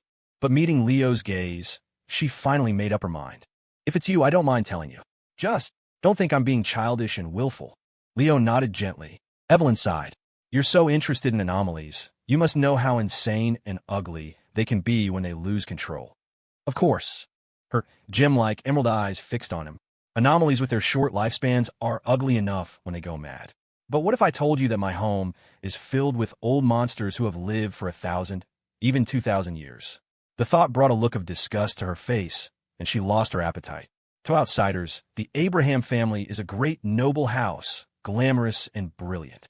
But to me, growing up there, it was nothing but a nest of disgusting lunatics. It was even more insufferable than that asylum we visited. Leo watched her silently, thinking that Evelyn was the real anomaly in her family. She preferred the human world. She was obsessed with physical beauty. To her, even the most ordinary day in her family home must have been unbearable. But even with her complaints, Leo sensed she was hiding something. He remembered the Evelyn in the old mansion, the one who had desperately wanted to kill him. Back then, she had said one thing: "I hate betrayal more than anything." So, Leo felt there was more to her departure than just that. Finally, Evelyn began to murmur, recounting her childhood. "Back when I wasn't yet of age. Let me think, it was about 150 years ago. Yes, that's when I started wanting to escape. 150 years ago. Not yet of age." Leo's mouth twitched. At this point, he was less interested in her family drama and more interested in finding out her actual age. As Professor Evelyn quietly recounted her story, Leo realized her childhood home had indeed been a toxic environment. Among the bloodkin, only the 7 primordial clans possessed the most noble bloodlines. Her parents' marriage had been a typical political alliance. Her mother, the former matriarch of the family, was the daughter of the powerful clan Toreador from the city of Cain. Evelyn had enjoyed a happy early childhood. Her parents were loving and close, and she was the happiest child in the family. But in her innocence, she didn't understand that their marriage was based on numerous calculations. Among vampires, the more ancient the bloodline, the stronger its latent potential. The direct descendants of the 7 clans were the closest to the progenitor, Cain. So, after she was born, and it was discovered that her own bloodline power was not prominent, the Duke quickly lost interest in his wife from Clan Toreador. Evelyn's mother was cast aside. The Duke soon found a new favorite, another lady from one of the 7 clans. The talents of their illegitimate son apparently met the Duke's expectations for a powerful heir. If her father's vows of eternal love were all lies, then her mother's actions were even worse. The lady from Clan Toreador had arrived with a mission. The Bloodkin had once been prosperous and powerful, but with the dawn of the Church's era, their royal city, the city of Cain, had been destroyed multiple times. Under constant attack, the vampires had inevitably declined.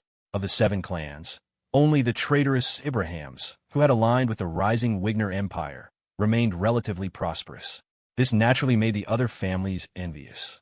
While the Duke was focused on breeding powerful heirs for his family, her mother was secretly coveting the Abrahams' power for her own clan. She plotted behind his back, spying, planting her own people, and seeking to establish a foothold for her family in the Wigner Empire. When their relationship was good, the Duke turned a blind eye. When it soured, the conflicts erupted. Confrontations and arguments became frequent, and a young Evelyn was caught in the middle, belonging to neither side. Finally, one night over 150 years ago, Evelyn's mother left the Abraham family. She not only left the Duke, but she also abandoned Evelyn. So there was never any real love, Evelyn recalled, a trace of sorrow in her eyes. Once they could no longer get what they wanted from each other, their feelings became so fragile that they hated each other like enemies. Professor. Leo could see her spiraling into despair. He offered a comforting smile. Not everyone is like that, and not every place is like the Abraham estate. For a family built on such a complex web of interests, staying loving and harmonious would have been the abnormal thing. Of course, it wasn't Evelyn's fault. The blame lay with the Duke for his initial performance, for treating Evelyn like a true princess only to cast her aside when she was no longer useful. That kind of whiplash was more than most children could bear. I suppose you're right. Evelyn picked up the last shrimp ball and shoved it into her mouth, chewing on it fiercely as if to vent her frustration. But no matter what, their actions were just so disappointing. That's why I hate traitors more than anything. As she ate, she shot a resentful glare at Leo. You are not to betray me, and you are not to leave me. If even you do that, Professor, I really don't know how I could ever trust this world again. How could I? Leo shook his head, a small smile on his face. Professor, I will always be on your side. Really? Evelyn narrowed her eyes. Words, vows, promises, they all come from the mouth, Leo said, looking at her with a smile. I'll prove it with my actions. Her emerald eyes softened for a moment, but she subconsciously glanced away. Talk is cheap. Then I'll be waiting to see how you perform. If you fail, I'll hunt you to the ends of the earth, and we'll die together. A shiver ran through Leo. Is the professor getting yanderified too? For some reason, he was reminded of that full moon night when Evelyn had captured him and taken him home. No wonder she had been so fixated on that ritual. She had said it was the only way to bind their fates together forever. After her traumatic childhood, perhaps Professor Evelyn would never believe in love again, which was why she resorted to such extremes. The irony was, now the situation was reversed. It's all in the past. Let's not dwell on it anymore. Sensing her mood was getting darker, Leo smiled and headed back to the kitchen. You ate all the shrimp balls, Professor. Since you love them so much, I'll make you another plate. You will. Hearing the promise of more food, Evelyn's gloom vanished, and she watched his retreating back with anticipation. Helena, who had been listening silently, suddenly pushed a small plate of snacks she liked toward Evelyn. This is good. Try it. Oh, surprised by her sister's thoughtfulness, Evelyn was a little taken aback. She tried a piece. Her eyes lit up. Leo really did have a unique talent for cooking. The skin of the little dumpling was translucent, thin, and soft, while the shrimp inside was crisp and fresh. Paired with Leo's special dipping sauce, it was a novel delicacy she had never tasted in any New Haven restaurant. This is really good, but that other one is good too. Helena, you should try it. I don't want to eat slimy things, and I don't want to eat tentacles. Then how about this one? When Leo turned back, he saw the two of them happily eating shrimp dumplings and discussing other foods. The atmosphere had a rare, warm feeling. He suddenly felt that this trip south had yielded an unexpected benefit. Their relationship seemed to have improved a little. Of course, even with an improved relationship, arguments still happened. Vampire, you said 150 years ago was your childhood. So how old are you exactly? Helena was genuinely curious. Evelyn's true age was practically a state secret in their household. Every time someone teased her about it, she reacted like a cornered cat, refusing to discuss it and getting angry at whoever brought it up. So that's why you were being so nice to me all of a sudden. Evelyn's expression immediately soured. I don't want to talk about it. If you want to know, guess for yourself. But if we all go to your home, we'll find out your age right away, won't we? Helena asked, confused. Well, hearing that, Evelyn suddenly didn't want to go back. So you might as well just tell us. Helena blinked. I'll even stop calling you an old hag. I don't believe you. Evelyn glared at her. Brother. Helena decided to appeal to Leo. She's revealed a lot of information today. Quick, analyze her age. Leo looked at Professor Evelyn's incredibly resentful glare and began to ponder. He had actually given her age some thought before. He figured that if someone had truly lived for 1,000 years, they probably wouldn't be so sensitive about it.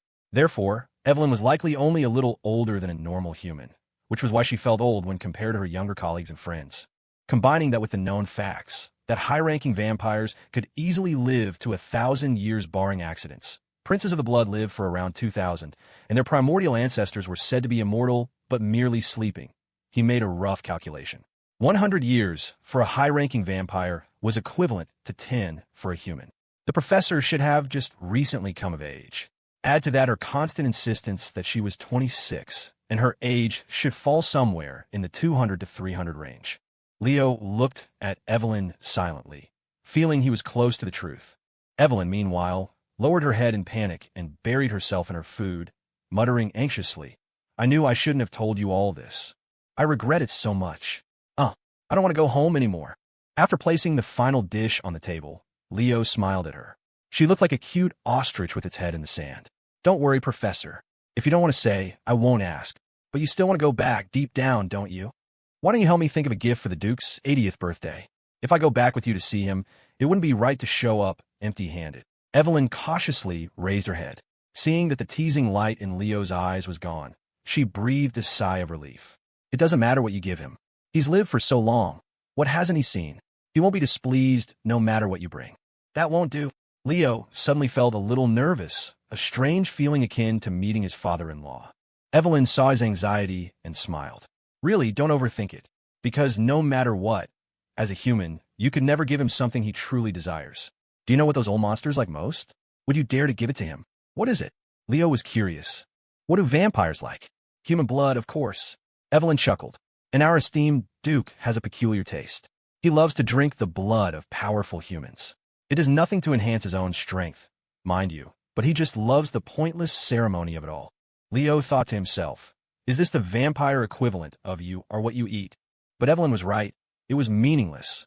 The old vampire just had a preference. Evelyn then told a story. Back when he was campaigning with his uncle, he liked to secretly capture and raise powerful supernaturals from enemy nations. According to him, that was the finest vintage he ever tasted in his life. He savored that cellar delicacy for over 40 years. The captured supernaturals were kept like pigs in a pen.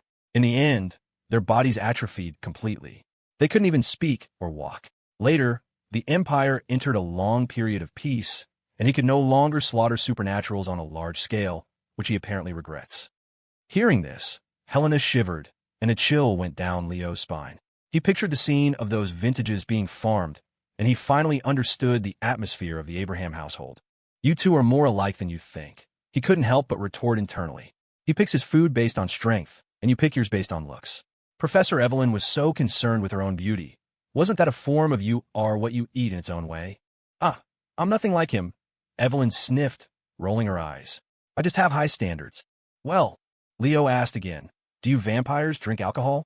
In his world, bringing a case of top-shelf liquor for your father-in-law was always a solid choice. They don't drink normal wine. Evelyn shook her head. But they do drink a special vintage that looks like blood. I don't know how it's brewed. They also make snacks from human blood. A wave of nausea hit Leo. He was glad he'd managed to change the professor's diet. His mind wandered. Maybe he should bring his father-in-law a pound of black pudding. He actually knew how to make it. He was sure the esteemed Duke would enjoy it. As the table discussed these bizarre vampire customs, a commotion came from the doorway. Oh, everyone's here. A carriage had stopped outside the hotel. Ophelia strode in and sat directly at the head of the table. Her arrival immediately changed the atmosphere. Evelyn stopped complaining about her family, and Helena tensed up, occasionally glancing at her brother. I hear it's Duke Victor's birthday? Ophelia looked at Evelyn with a smile. Send him my regards. I prepared a few gifts. I hope you won't find them lacking. Not at all. Evelyn shook her head. My father will be very pleased to receive them. Leo watched them. He knew their fathers had a good relationship.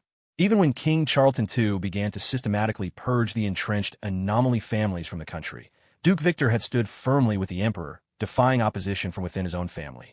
His actions had even caused strong dissatisfaction among his clan and the vampires of the city of Cain. Leo didn't know if there was some deeper deal between them, but Duke Victor was indeed loyal to the emperor. Ophelia had come to say goodbye.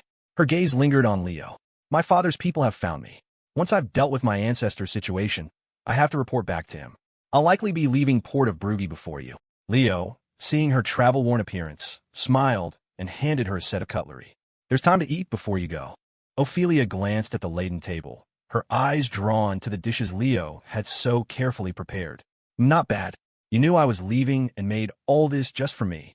Unfortunately, her eyes landed on the single remaining golden fried shrimp ball. 2 forks stabbed into the small shrimp ball at the exact same time. Evelyn's head snapped up, her eyes meeting Ophelia's pale ones. This one is mine, Evelyn said, refusing to back down when it came to food, especially food she liked. Oh, Ophelia nodded, but made no move to retract her fork. But I'd like to have it, too. This dish is so popular, it must be the best one, right? Everything else is excellent. Why must you take mine? Evelyn countered. Ophelia's brows furrowed slightly, surprised by her strong reaction. But soon, a pleasant smile returned to her face. Because that's just how I am. And so, 2 pairs of hostile eyes turned simultaneously toward Leo. Cold sweat trickled down his back. Seriously? There's so much food on the table. What's the point of fighting over this one piece? Helena blinked and cleverly moved her favorite shrimp dumplings closer to herself. As the morning glow over the sea faded, stars began to twinkle, and a beautiful, warm dinner commenced. Just kidding. The atmosphere at the table was still a tense standoff. Faced with Ophelia, who had no intention of relinquishing the shrimp ball, Evelyn appealed to Leo for help. Leo, Professor wants to eat this. She bit her lip helplessly, her beautiful eyes shimmering with a pathetic look that could break any man's heart. Leo's own heart gave a strange flutter. The professor rarely showed such a pitiful expression. The last time he'd seen it was when he'd first contained her in the old mansion. Sensing Leo's wavering, Ophelia decisively took action. Under the table, she gently nudged him with her leg. Leo's gaze shifted to her. Leo, I'd like to eat this too, she said, a faint smile on her lips, her eyes soft. When that usually cold face broke into such a captivating smile, it was like ice melting in early spring. Leo's heart couldn't take it. Worse, her leg was getting bolder. Hidden from view, the limb sheathed in a black stocking was now provocatively caressing him. Above the table, she maintained a look of pure, sweet innocence. Below, she was a little devil, seducing him. Leo took a deep breath, trying to control himself. He fought to calm the turmoil inside him, stealthily reaching a hand under the table. He grabbed her foot, which was attempting to move higher, and shot her a warning glare. Ophelia blinked innocently. Evelyn suddenly sensed something was off and quickly glanced under the table. Leo retracted his hand. Ophelia retracted her leg. Evelyn eyed them suspiciously, her gaze flicking to the shoe that had been slipped off on the floor. She dropped the act. Her fork began to press down with force. You have to have everything, don't you? You already have so much, and you're still not satisfied. The shrimp ball moved toward Evelyn. When have I ever taken anything of yours? Leo met me first. Ophelia clearly wasn't giving up. The shrimp ball moved back toward her. Evelyn let out a laugh. That's hilarious. I was talking about the food. I had no idea you were so insecure.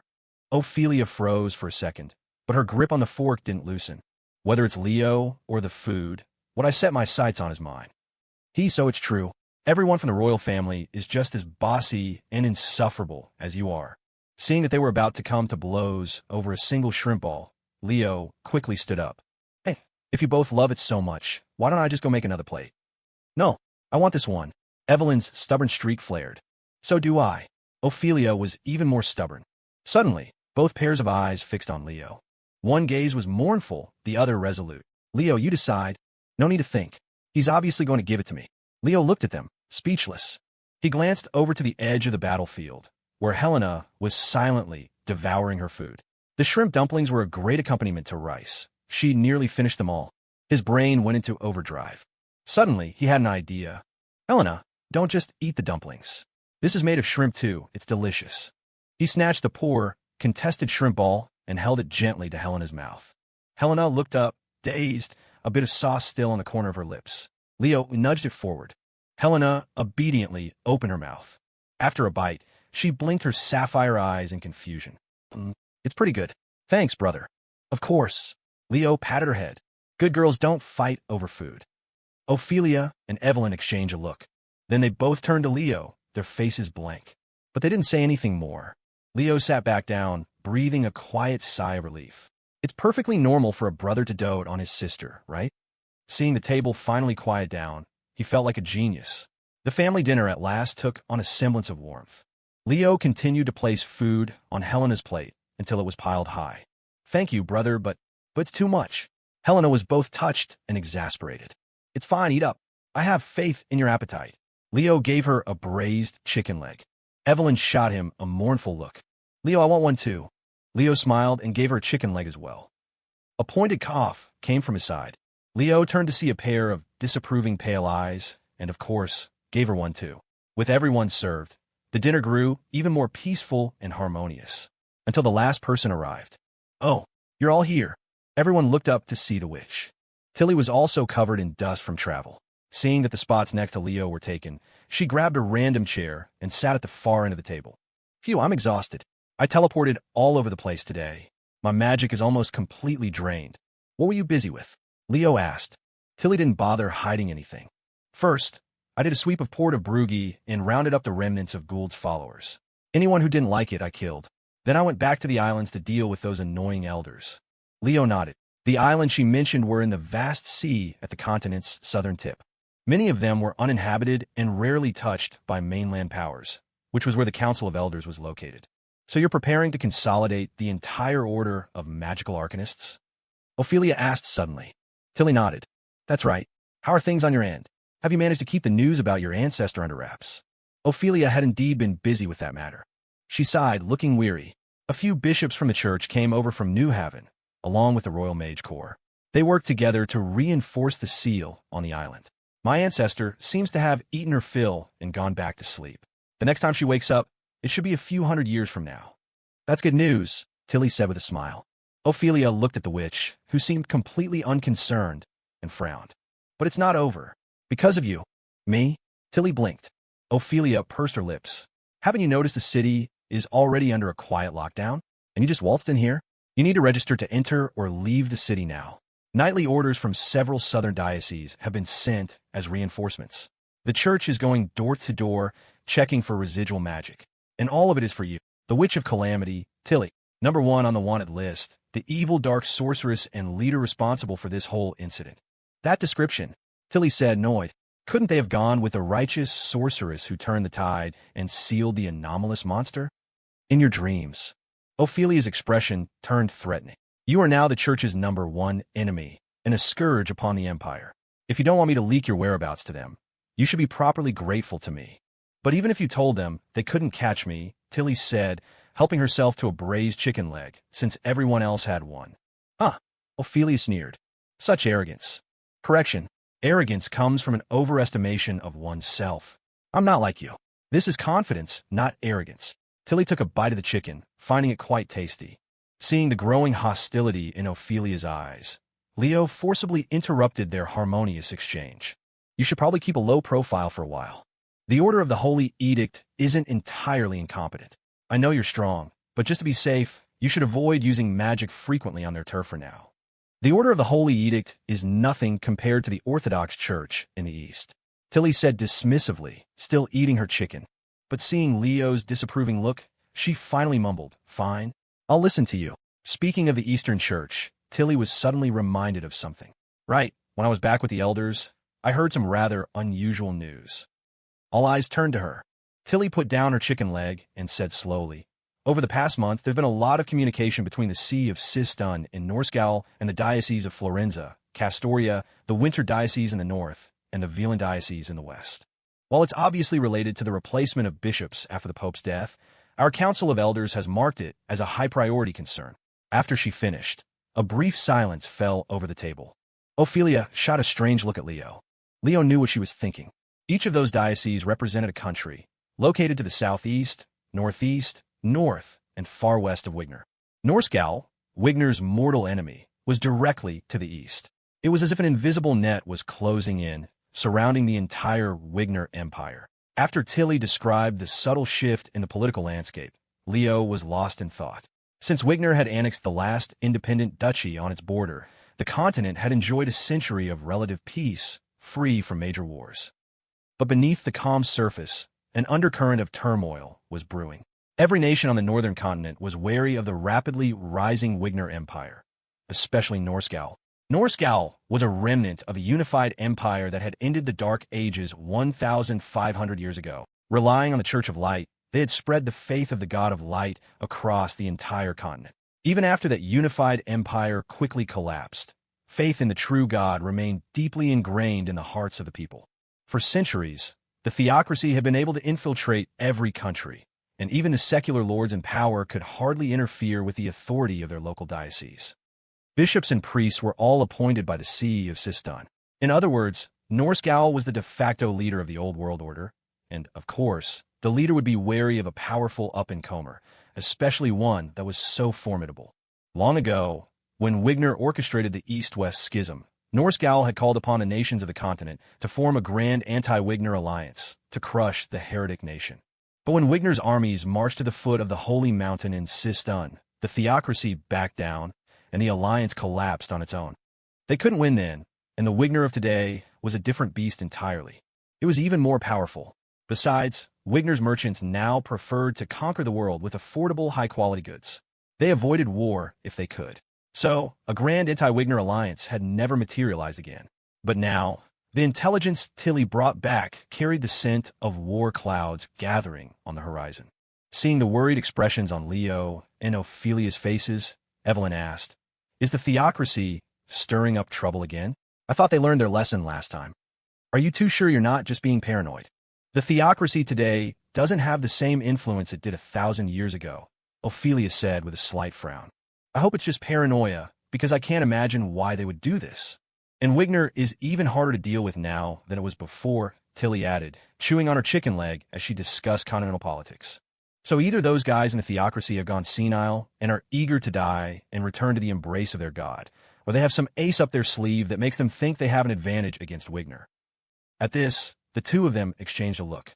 Could it be because of her? After all, the person in control of the theocracy now was the priestess they all knew so well. Ophelia was even more perplexed. "I admit she's strong. I mean, she can smash the engine of a steam train with one swing of her mace, but that's about it, isn't it? Even if she's become a top-tier supernatural in the last 4 years, or her divine magic has reached a new level. When it comes to fighting a country, especially a country like Wigner, she's still far out of her league. Unless she's actually become a god, or managed to drag her god down to fight for her. It's a joke." Ophelia had always been dismissive of the theocracy in Norscal. When the train of progress ran over all the old relics of the past, what was there to fear from a decaying, theocratic state? Could the theocracy's fanatical warrior priests stand up to mass-produced, cheap firearms? "Don't ask me. I find it strange, too," Tilly said, eyeing the last braised chicken leg on the plate. "While I was traveling in the East 2 years ago, I fought one of their bishops. They said he was powerful, a likely candidate for the next pope. But I thought he was mediocre. He died before I could even get a proper warm-up. So, whether it was the theocracy's top fighters or their rank-and-file soldiers, Ophelia couldn't see where they held any advantage. But since the one pulling the strings was one of their former comrades, she couldn't be completely complacent.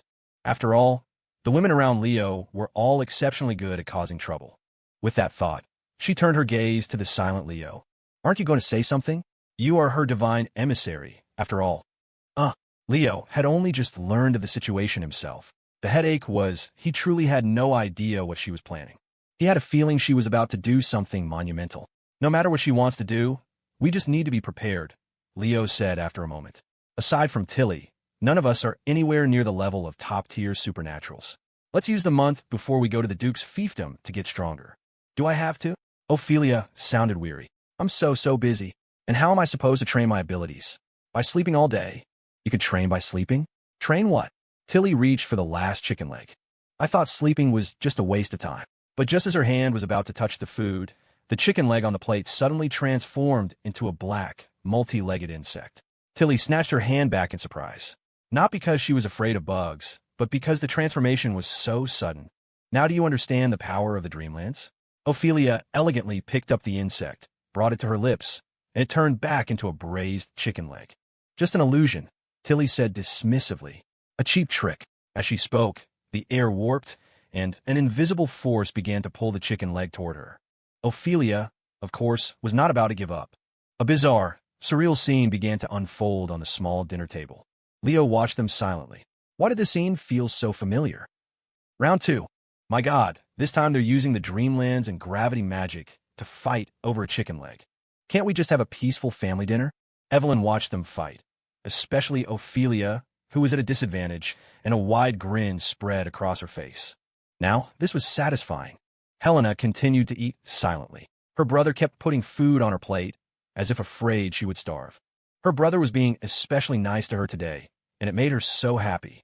Seeing that the battle had spilled over into the kitchen, Leo sighed and patted her head. My little sister is the only good one here. A week later, back in New Haven, Leo, sitting in the back row by the window, looked away. Chloe was staring at him, looking like she wanted to say something. What is it? Leo asked. Chloe hesitated. Porta Brugge was fun, right? You even got a tan? Leo turned to face her, looking her in the eyes. What do you want to ask? Chloe's breath hitched for a second. Then she said jokingly, I don't know, it just feels like the atmosphere between you and Professor Evelyn has been weird since you got back from the exchange program. Did you two have a fight? No, Leo said with a frown. Why would she think that? Then he thought about it. They had been deliberately keeping their distance in public, even making less eye contact. Professor Evelyn didn't even dare to flirt with him in class anymore, which was a little disappointing. But in reality, their behavior was just drawing more attention to itself. He was Professor Evelyn's favorite student, after all. This sudden change had immediately aroused the suspicions of the most gossipy and perceptive person he knew, Chloe. I think you're the one who should be a detective, Leo told her quietly. What detective? I'm worried about whether the she-devil is going to fail us all. Chloe's primary concern was grades. Leo, please don't get on her bad side. Women that age can be psychologically unstable. You have such a good relationship with her. The survival of Class A this semester is all on you. Leo couldn't help but smile. So that's what this was about. Professor Evelyn's cold and strict reputation was well known. Every student trembled before her. That had only changed when Leo came along, which had led to a situation where Leo's words sometimes carried more weight than the class president's. Leo, speak of the devil. Evelyn's figure appeared in the doorway. She shot a deadpan glance at Leo. My office after class. As the sound of her heels faded away, the silent classroom erupted into chatter again. We're doomed. We're doomed. Chloe was genuinely worried for him. If Professor Evelyn tries to humiliate you, you have to hold it in. Oh God, what if she gives you corporal punishment? What if she does something terrible to you? Professor Evelyn isn't like that, Leo said, deciding to correct her terrible impression of the professor. She's actually very gentle. Gentle to you, Chloe grumbled, feeling the unfairness of the world. Leo left the classroom and knocked on the office door. Evelyn's flat voice told him to enter. The moment the door closed, the familiar Evelyn was back. Leo saw her slumped in her chair, feet propped up unceremoniously on her desk, sighing dramatically. Leo, you're finally here. Quick, help me think. Think about what? Leo asked, walking over. My lady, is this the man you intend to bring home? From a corner of the office, and sized Leo up, her gaze distinctly odd. Just a human. Chapter 239. And studied Leo with a look of mistrust. When she had first heard that her lady was bringing a man home, she had been overjoyed. Back when the lady was still with the family, her parents had carefully selected several talented young men from the city of Cain for her, but she had rejected them all. This had been a great source of distress for her father. After the lady had defiantly left the family, the matter had been dropped, but the lady would have to return eventually. Furthermore, for bloodkin, the farther one was from the progenitor, the more diluted the bloodline became. For the sake of the family's prosperity and continuation, choosing an excellent, pure-blooded partner was of the utmost importance. So, upon discovering that the man her lady was bringing home was this one, her expression turned strange. Leo. She knew of him. He was a student in her lady's class, and the culprit who had solved the case involving her. Heaven knew how much effort she had expended to clean up the aftermath for her lady. More importantly, they had been inseparable ever since. Her lady was like a different person. My lady, and looked at her with a complicated expression. Are you serious? Serious about what? Evelyn glanced at her. When and didn't continue, she ignored her and pulled Leo over to the bookshelf. Facing him, her tone became distressed. Leo, help me decide. What should I give him? A 900th birthday is a huge occasion. It wouldn't do to be outdone by the others. Leo looked at the gift options Evelyn had laid out on the shelf. A fragment of an ancient grimoire, the heart of an extremely rare anomaly, and an elegant, slender rapier, said to be forged by a master craftsman before his death. They're all great. I think just showing him you care is what matters most, Leo said with a smile. No, you have to pick one for me. Evelyn tugged on his arm, her expression turning threatening. Leo thought for a moment. The Duke had lived for so long. He probably didn't lack for anything. The anomaly heart was out. The masterwork sword. His armory was likely filled with masterpieces from every era. That left the grimoire fragment as the most valuable option. Such items were one of a kind, containing lost magic from the age of the ancient Magus Imperium. A power-hungry man like the Duke would surely love it. You're sure about this one? Evelyn considered it for only a moment before nodding. You're right. I thought this one was the best choice too. I'll listen to you. We'll go with this. As the two of them huddled by the bookshelf, whispering, and watched their intimate behavior with growing shock. So her lady is serious? It's not just a fling. She couldn't hold back any longer. My lady, are you insane? If your father finds out the man you're bringing home is a human, he will be furious. The family might drain his blood and turn him into food. Leo hadn't even said anything, but Evelyn was the first to get angry. And are you threatening me? Of course not, my lady, and forced a bitter smile. I just don't understand what's happened to you. You've changed so much. Are you really going to defy the family for a human? Evelyn tightened her grip on Leo's hand and said disdainfully, I don't care what any of you think. If I can't bring Leo, then I'm not going back either. Oomph. And I'll save myself the trouble of picking out a gift for that man. Anne's brow furrowed. She stared daggers at Leo, her eyes filled with a simmering rage. You human, what kind of spell have you cast on Our Lady? Could it be? Her gaze shifted strangely to Evelyn. My lady, does he have some kind of leverage over you? She couldn't think of any other reason for her lady's complete change in personality. How could the once proud, independent vampire princess have turned into such a lovesick girl? Ms. And it's a long story, but if you're concerned about my identity. Leo stepped forward.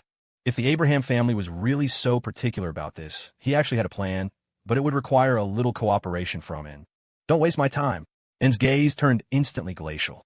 The next second, a flash of blood-red light streaked across the room, and she appeared behind Leo. He immediately felt an undisguised killing intent. This woman was genuinely trying to kill him.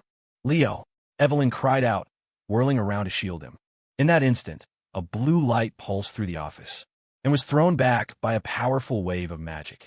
The failed assassination attempt left, and looking even more surprised. Circle magic?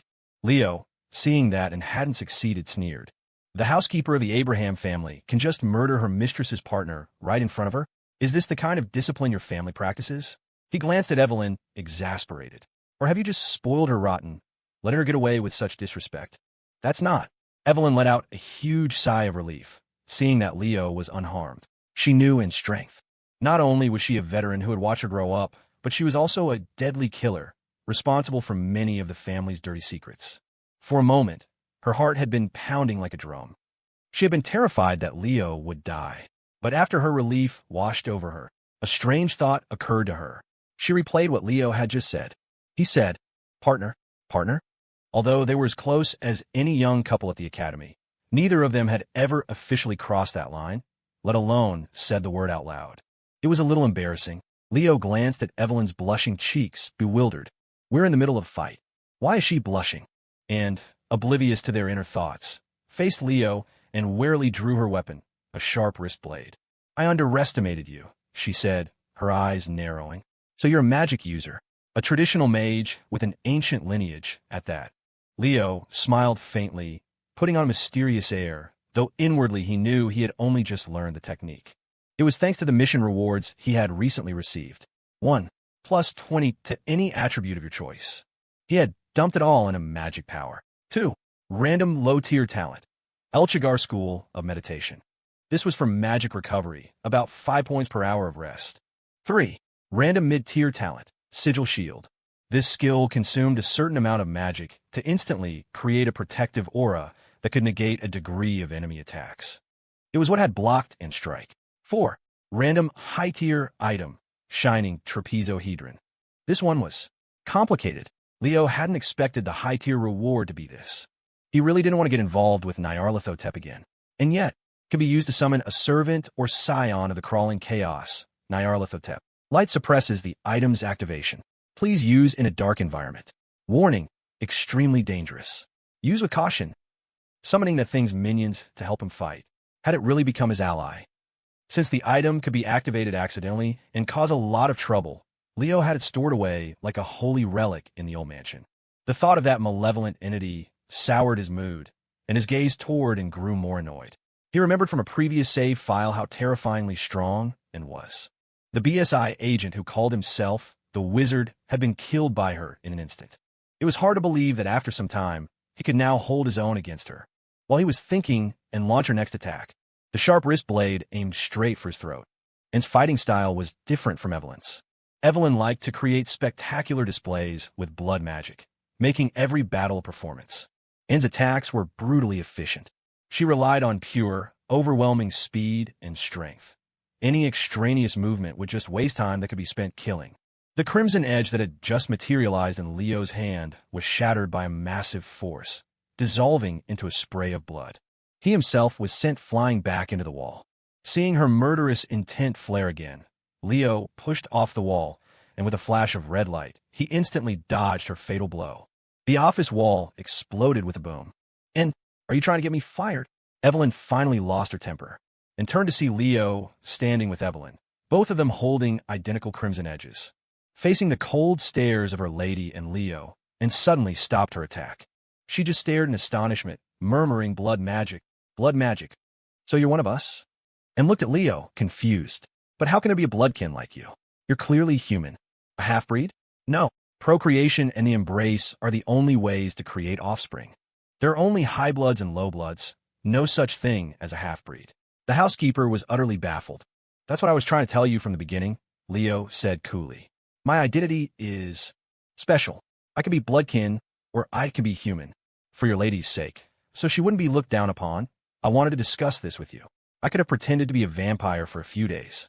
But you," Leo sneered, "you tried to kill me the moment you saw me. I'm starting to think the Abraham family's upbringing is seriously flawed."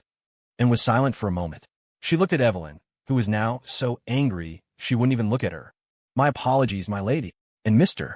Sterling," she sighed, retracting her wrist blade and her earlier hostility. "I was not aware of your unique identity, Mr. Sterling." If she had been confused before about why her lady was so bewitched by this man, the fight had at least earned her respect for his strength.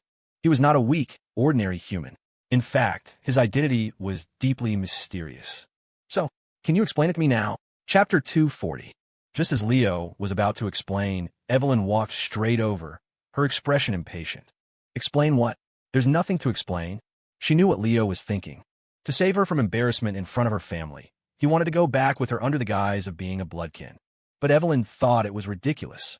If she had to be so careful and have her partner pretend to be something he wasn't just to go home, then she'd rather not go at all. "And if there's nothing else, you can go back now," Evelyn said, sitting back down in her office chair and dismissing her. "My lady," but, and protested. "A 900th birthday is very important for a bloodkin. After all, the Duke. He may not break through to the level of a prince in this last century. If he fails, it won't just affect the rise or fall of the family. This last 100 years might be his final moments." Leo glanced at Evelyn. This sudden appeal to emotion made the professor fall silent. He knew that, like nobility, the bloodkin had ranks. Duke, Marquis, Earl, Viscount, Baron. Prince was the highest rank. Aside from the 7 primordial ancients, the lifespan of a vampire wasn't eternal. Only a prince could live for around 2,000 years. It seemed Duke Victor's rank mirrored his title. He was a vampire duke. No wonder the Duke had humbled himself to ask Evelyn to return. If there was any genuine emotion involved, this birthday banquet sounded very much like a final farewell. "Has it really been that long?" Evelyn murmured. "So that man can grow old and die too." She gave a bitter smile and shook her head. "But what's the use of telling me this? That man has already found a satisfactory heir. The family is full of his children and grandchildren. He doesn't lack for company. Why is he asking me back? Don't tell me it's because he feels guilty. I, for one, think my lady's talents are more suited for an heir, and said with a smile. Is that so? Evelyn looked at her and suddenly let out a derisive laugh. The irony of that statement was almost painful. Her father had initially cast her mother aside because her bloodline talents weren't prominent. But ironically, after coming of age, her own talents had far surpassed all her peers. The Duke had been filled with regret, but by then it was too late. After leaving her family, she had found a new world for herself among humans. By supporting herself, she gradually integrated into human society. With the knowledge of the mystical arts she had gained from growing up in an anomaly family, which far exceeded that of ordinary scholars, she had successfully become a university professor, published academic papers, and advanced her career. She couldn't go back. She loved the freedom here. She could never return to that rigid, old-fashioned family. And sighed helplessly. My lady truly has no ambition. It's such a shame, but perhaps it's for the best. After all these years, your father understands your determination. If you don't want to, he won't force you. He sent me here this time because he genuinely hopes you will come back to see him. 100 years is a very short time. Since you live so far away, you may not have an opportunity like this again. All right. Seeing and start to lecture her like an elder again, Evelyn waved her hand impatiently. Stop talking. I'll go back, okay? Anne's gaze shifted to Leo. Then this Mr. Sterling, who is he exactly? Him. Evelyn also looked at Leo, a mischievous glint in her eyes. His identity is anything but simple. She lowered her voice conspiratorially. Both Anne and Leo looked at Evelyn, confused. Our Mr. Sterling comes from a mysterious, reclusive family, a truly extraordinary one. Leo looked at her suspiciously. What reclusive family? This was news to him, and his curiosity was instantly piqued. Leo's non-human, non-vampire performance had indeed perplexed her. There's such a family? My lady, which family is it? The Edlund family. The Edlund family? And fell into deep thought. Is there such a family among the bloodkin? Are they descendants of a noble house that was scattered after the fall of the city of Cain? Or a branch of one of the 7 clans? After racking her brain, she couldn't find a corresponding name. She looked up puzzled. My lady, you're not trying to deceive me, are you? Why would I lie to you? Evelyn said with conviction. I told you it's a reclusive family. You think they'd be so easy to find out about? If you don't believe me, go investigate. I guarantee you'll be shocked. Everyone who has ever worked with the Edlund family seems to have had their memories collectively wiped.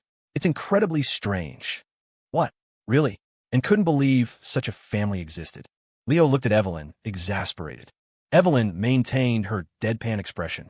She wasn't exactly wrong, and could use all the family's resources to investigate, but just as Tilly's order of magical arcanists couldn't find his background, the Abraham family would likely come up empty too. It was, after all, an unresolved bug from the game. Could it be? Could it be? Anne's imagination began to run wild. Since the era of the church, our city of Cain has been besieged and destroyed several times. Many excellent bloodlines were scattered across the continent, becoming wanderers, losing all contact. Then Mr. Sterling, could he be? Leo watched her silently, impressed by her talent for mental gymnastics. But he hadn't expected the housekeeper's train of thought to go even further off the rails. No, I think Mr. Sterling is from an even more ancient bloodline.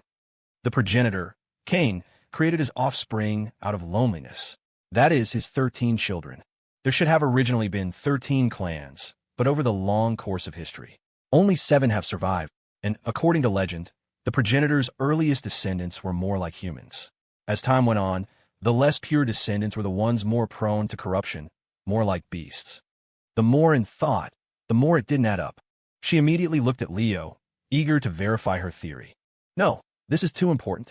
My lady, I must investigate this thoroughly. I'll go look into this so-called Edlund family right now. That's all for today, my lady. If you need me, contact me at the usual place. I'm leaving. With that, she pushed open the window and vanished in an instant. Leo and Evelyn stared at each other in silence. She couldn't help but burst out laughing. That was all her own crazy imagination. I didn't say any of that. If something goes wrong at the banquet, don't blame me. You really know how to put on a show, Leo said. He had almost lost his composure himself. Whatever. Let them think what they want. Evelyn was laughing so hard that all her earlier gloom about going home had vanished.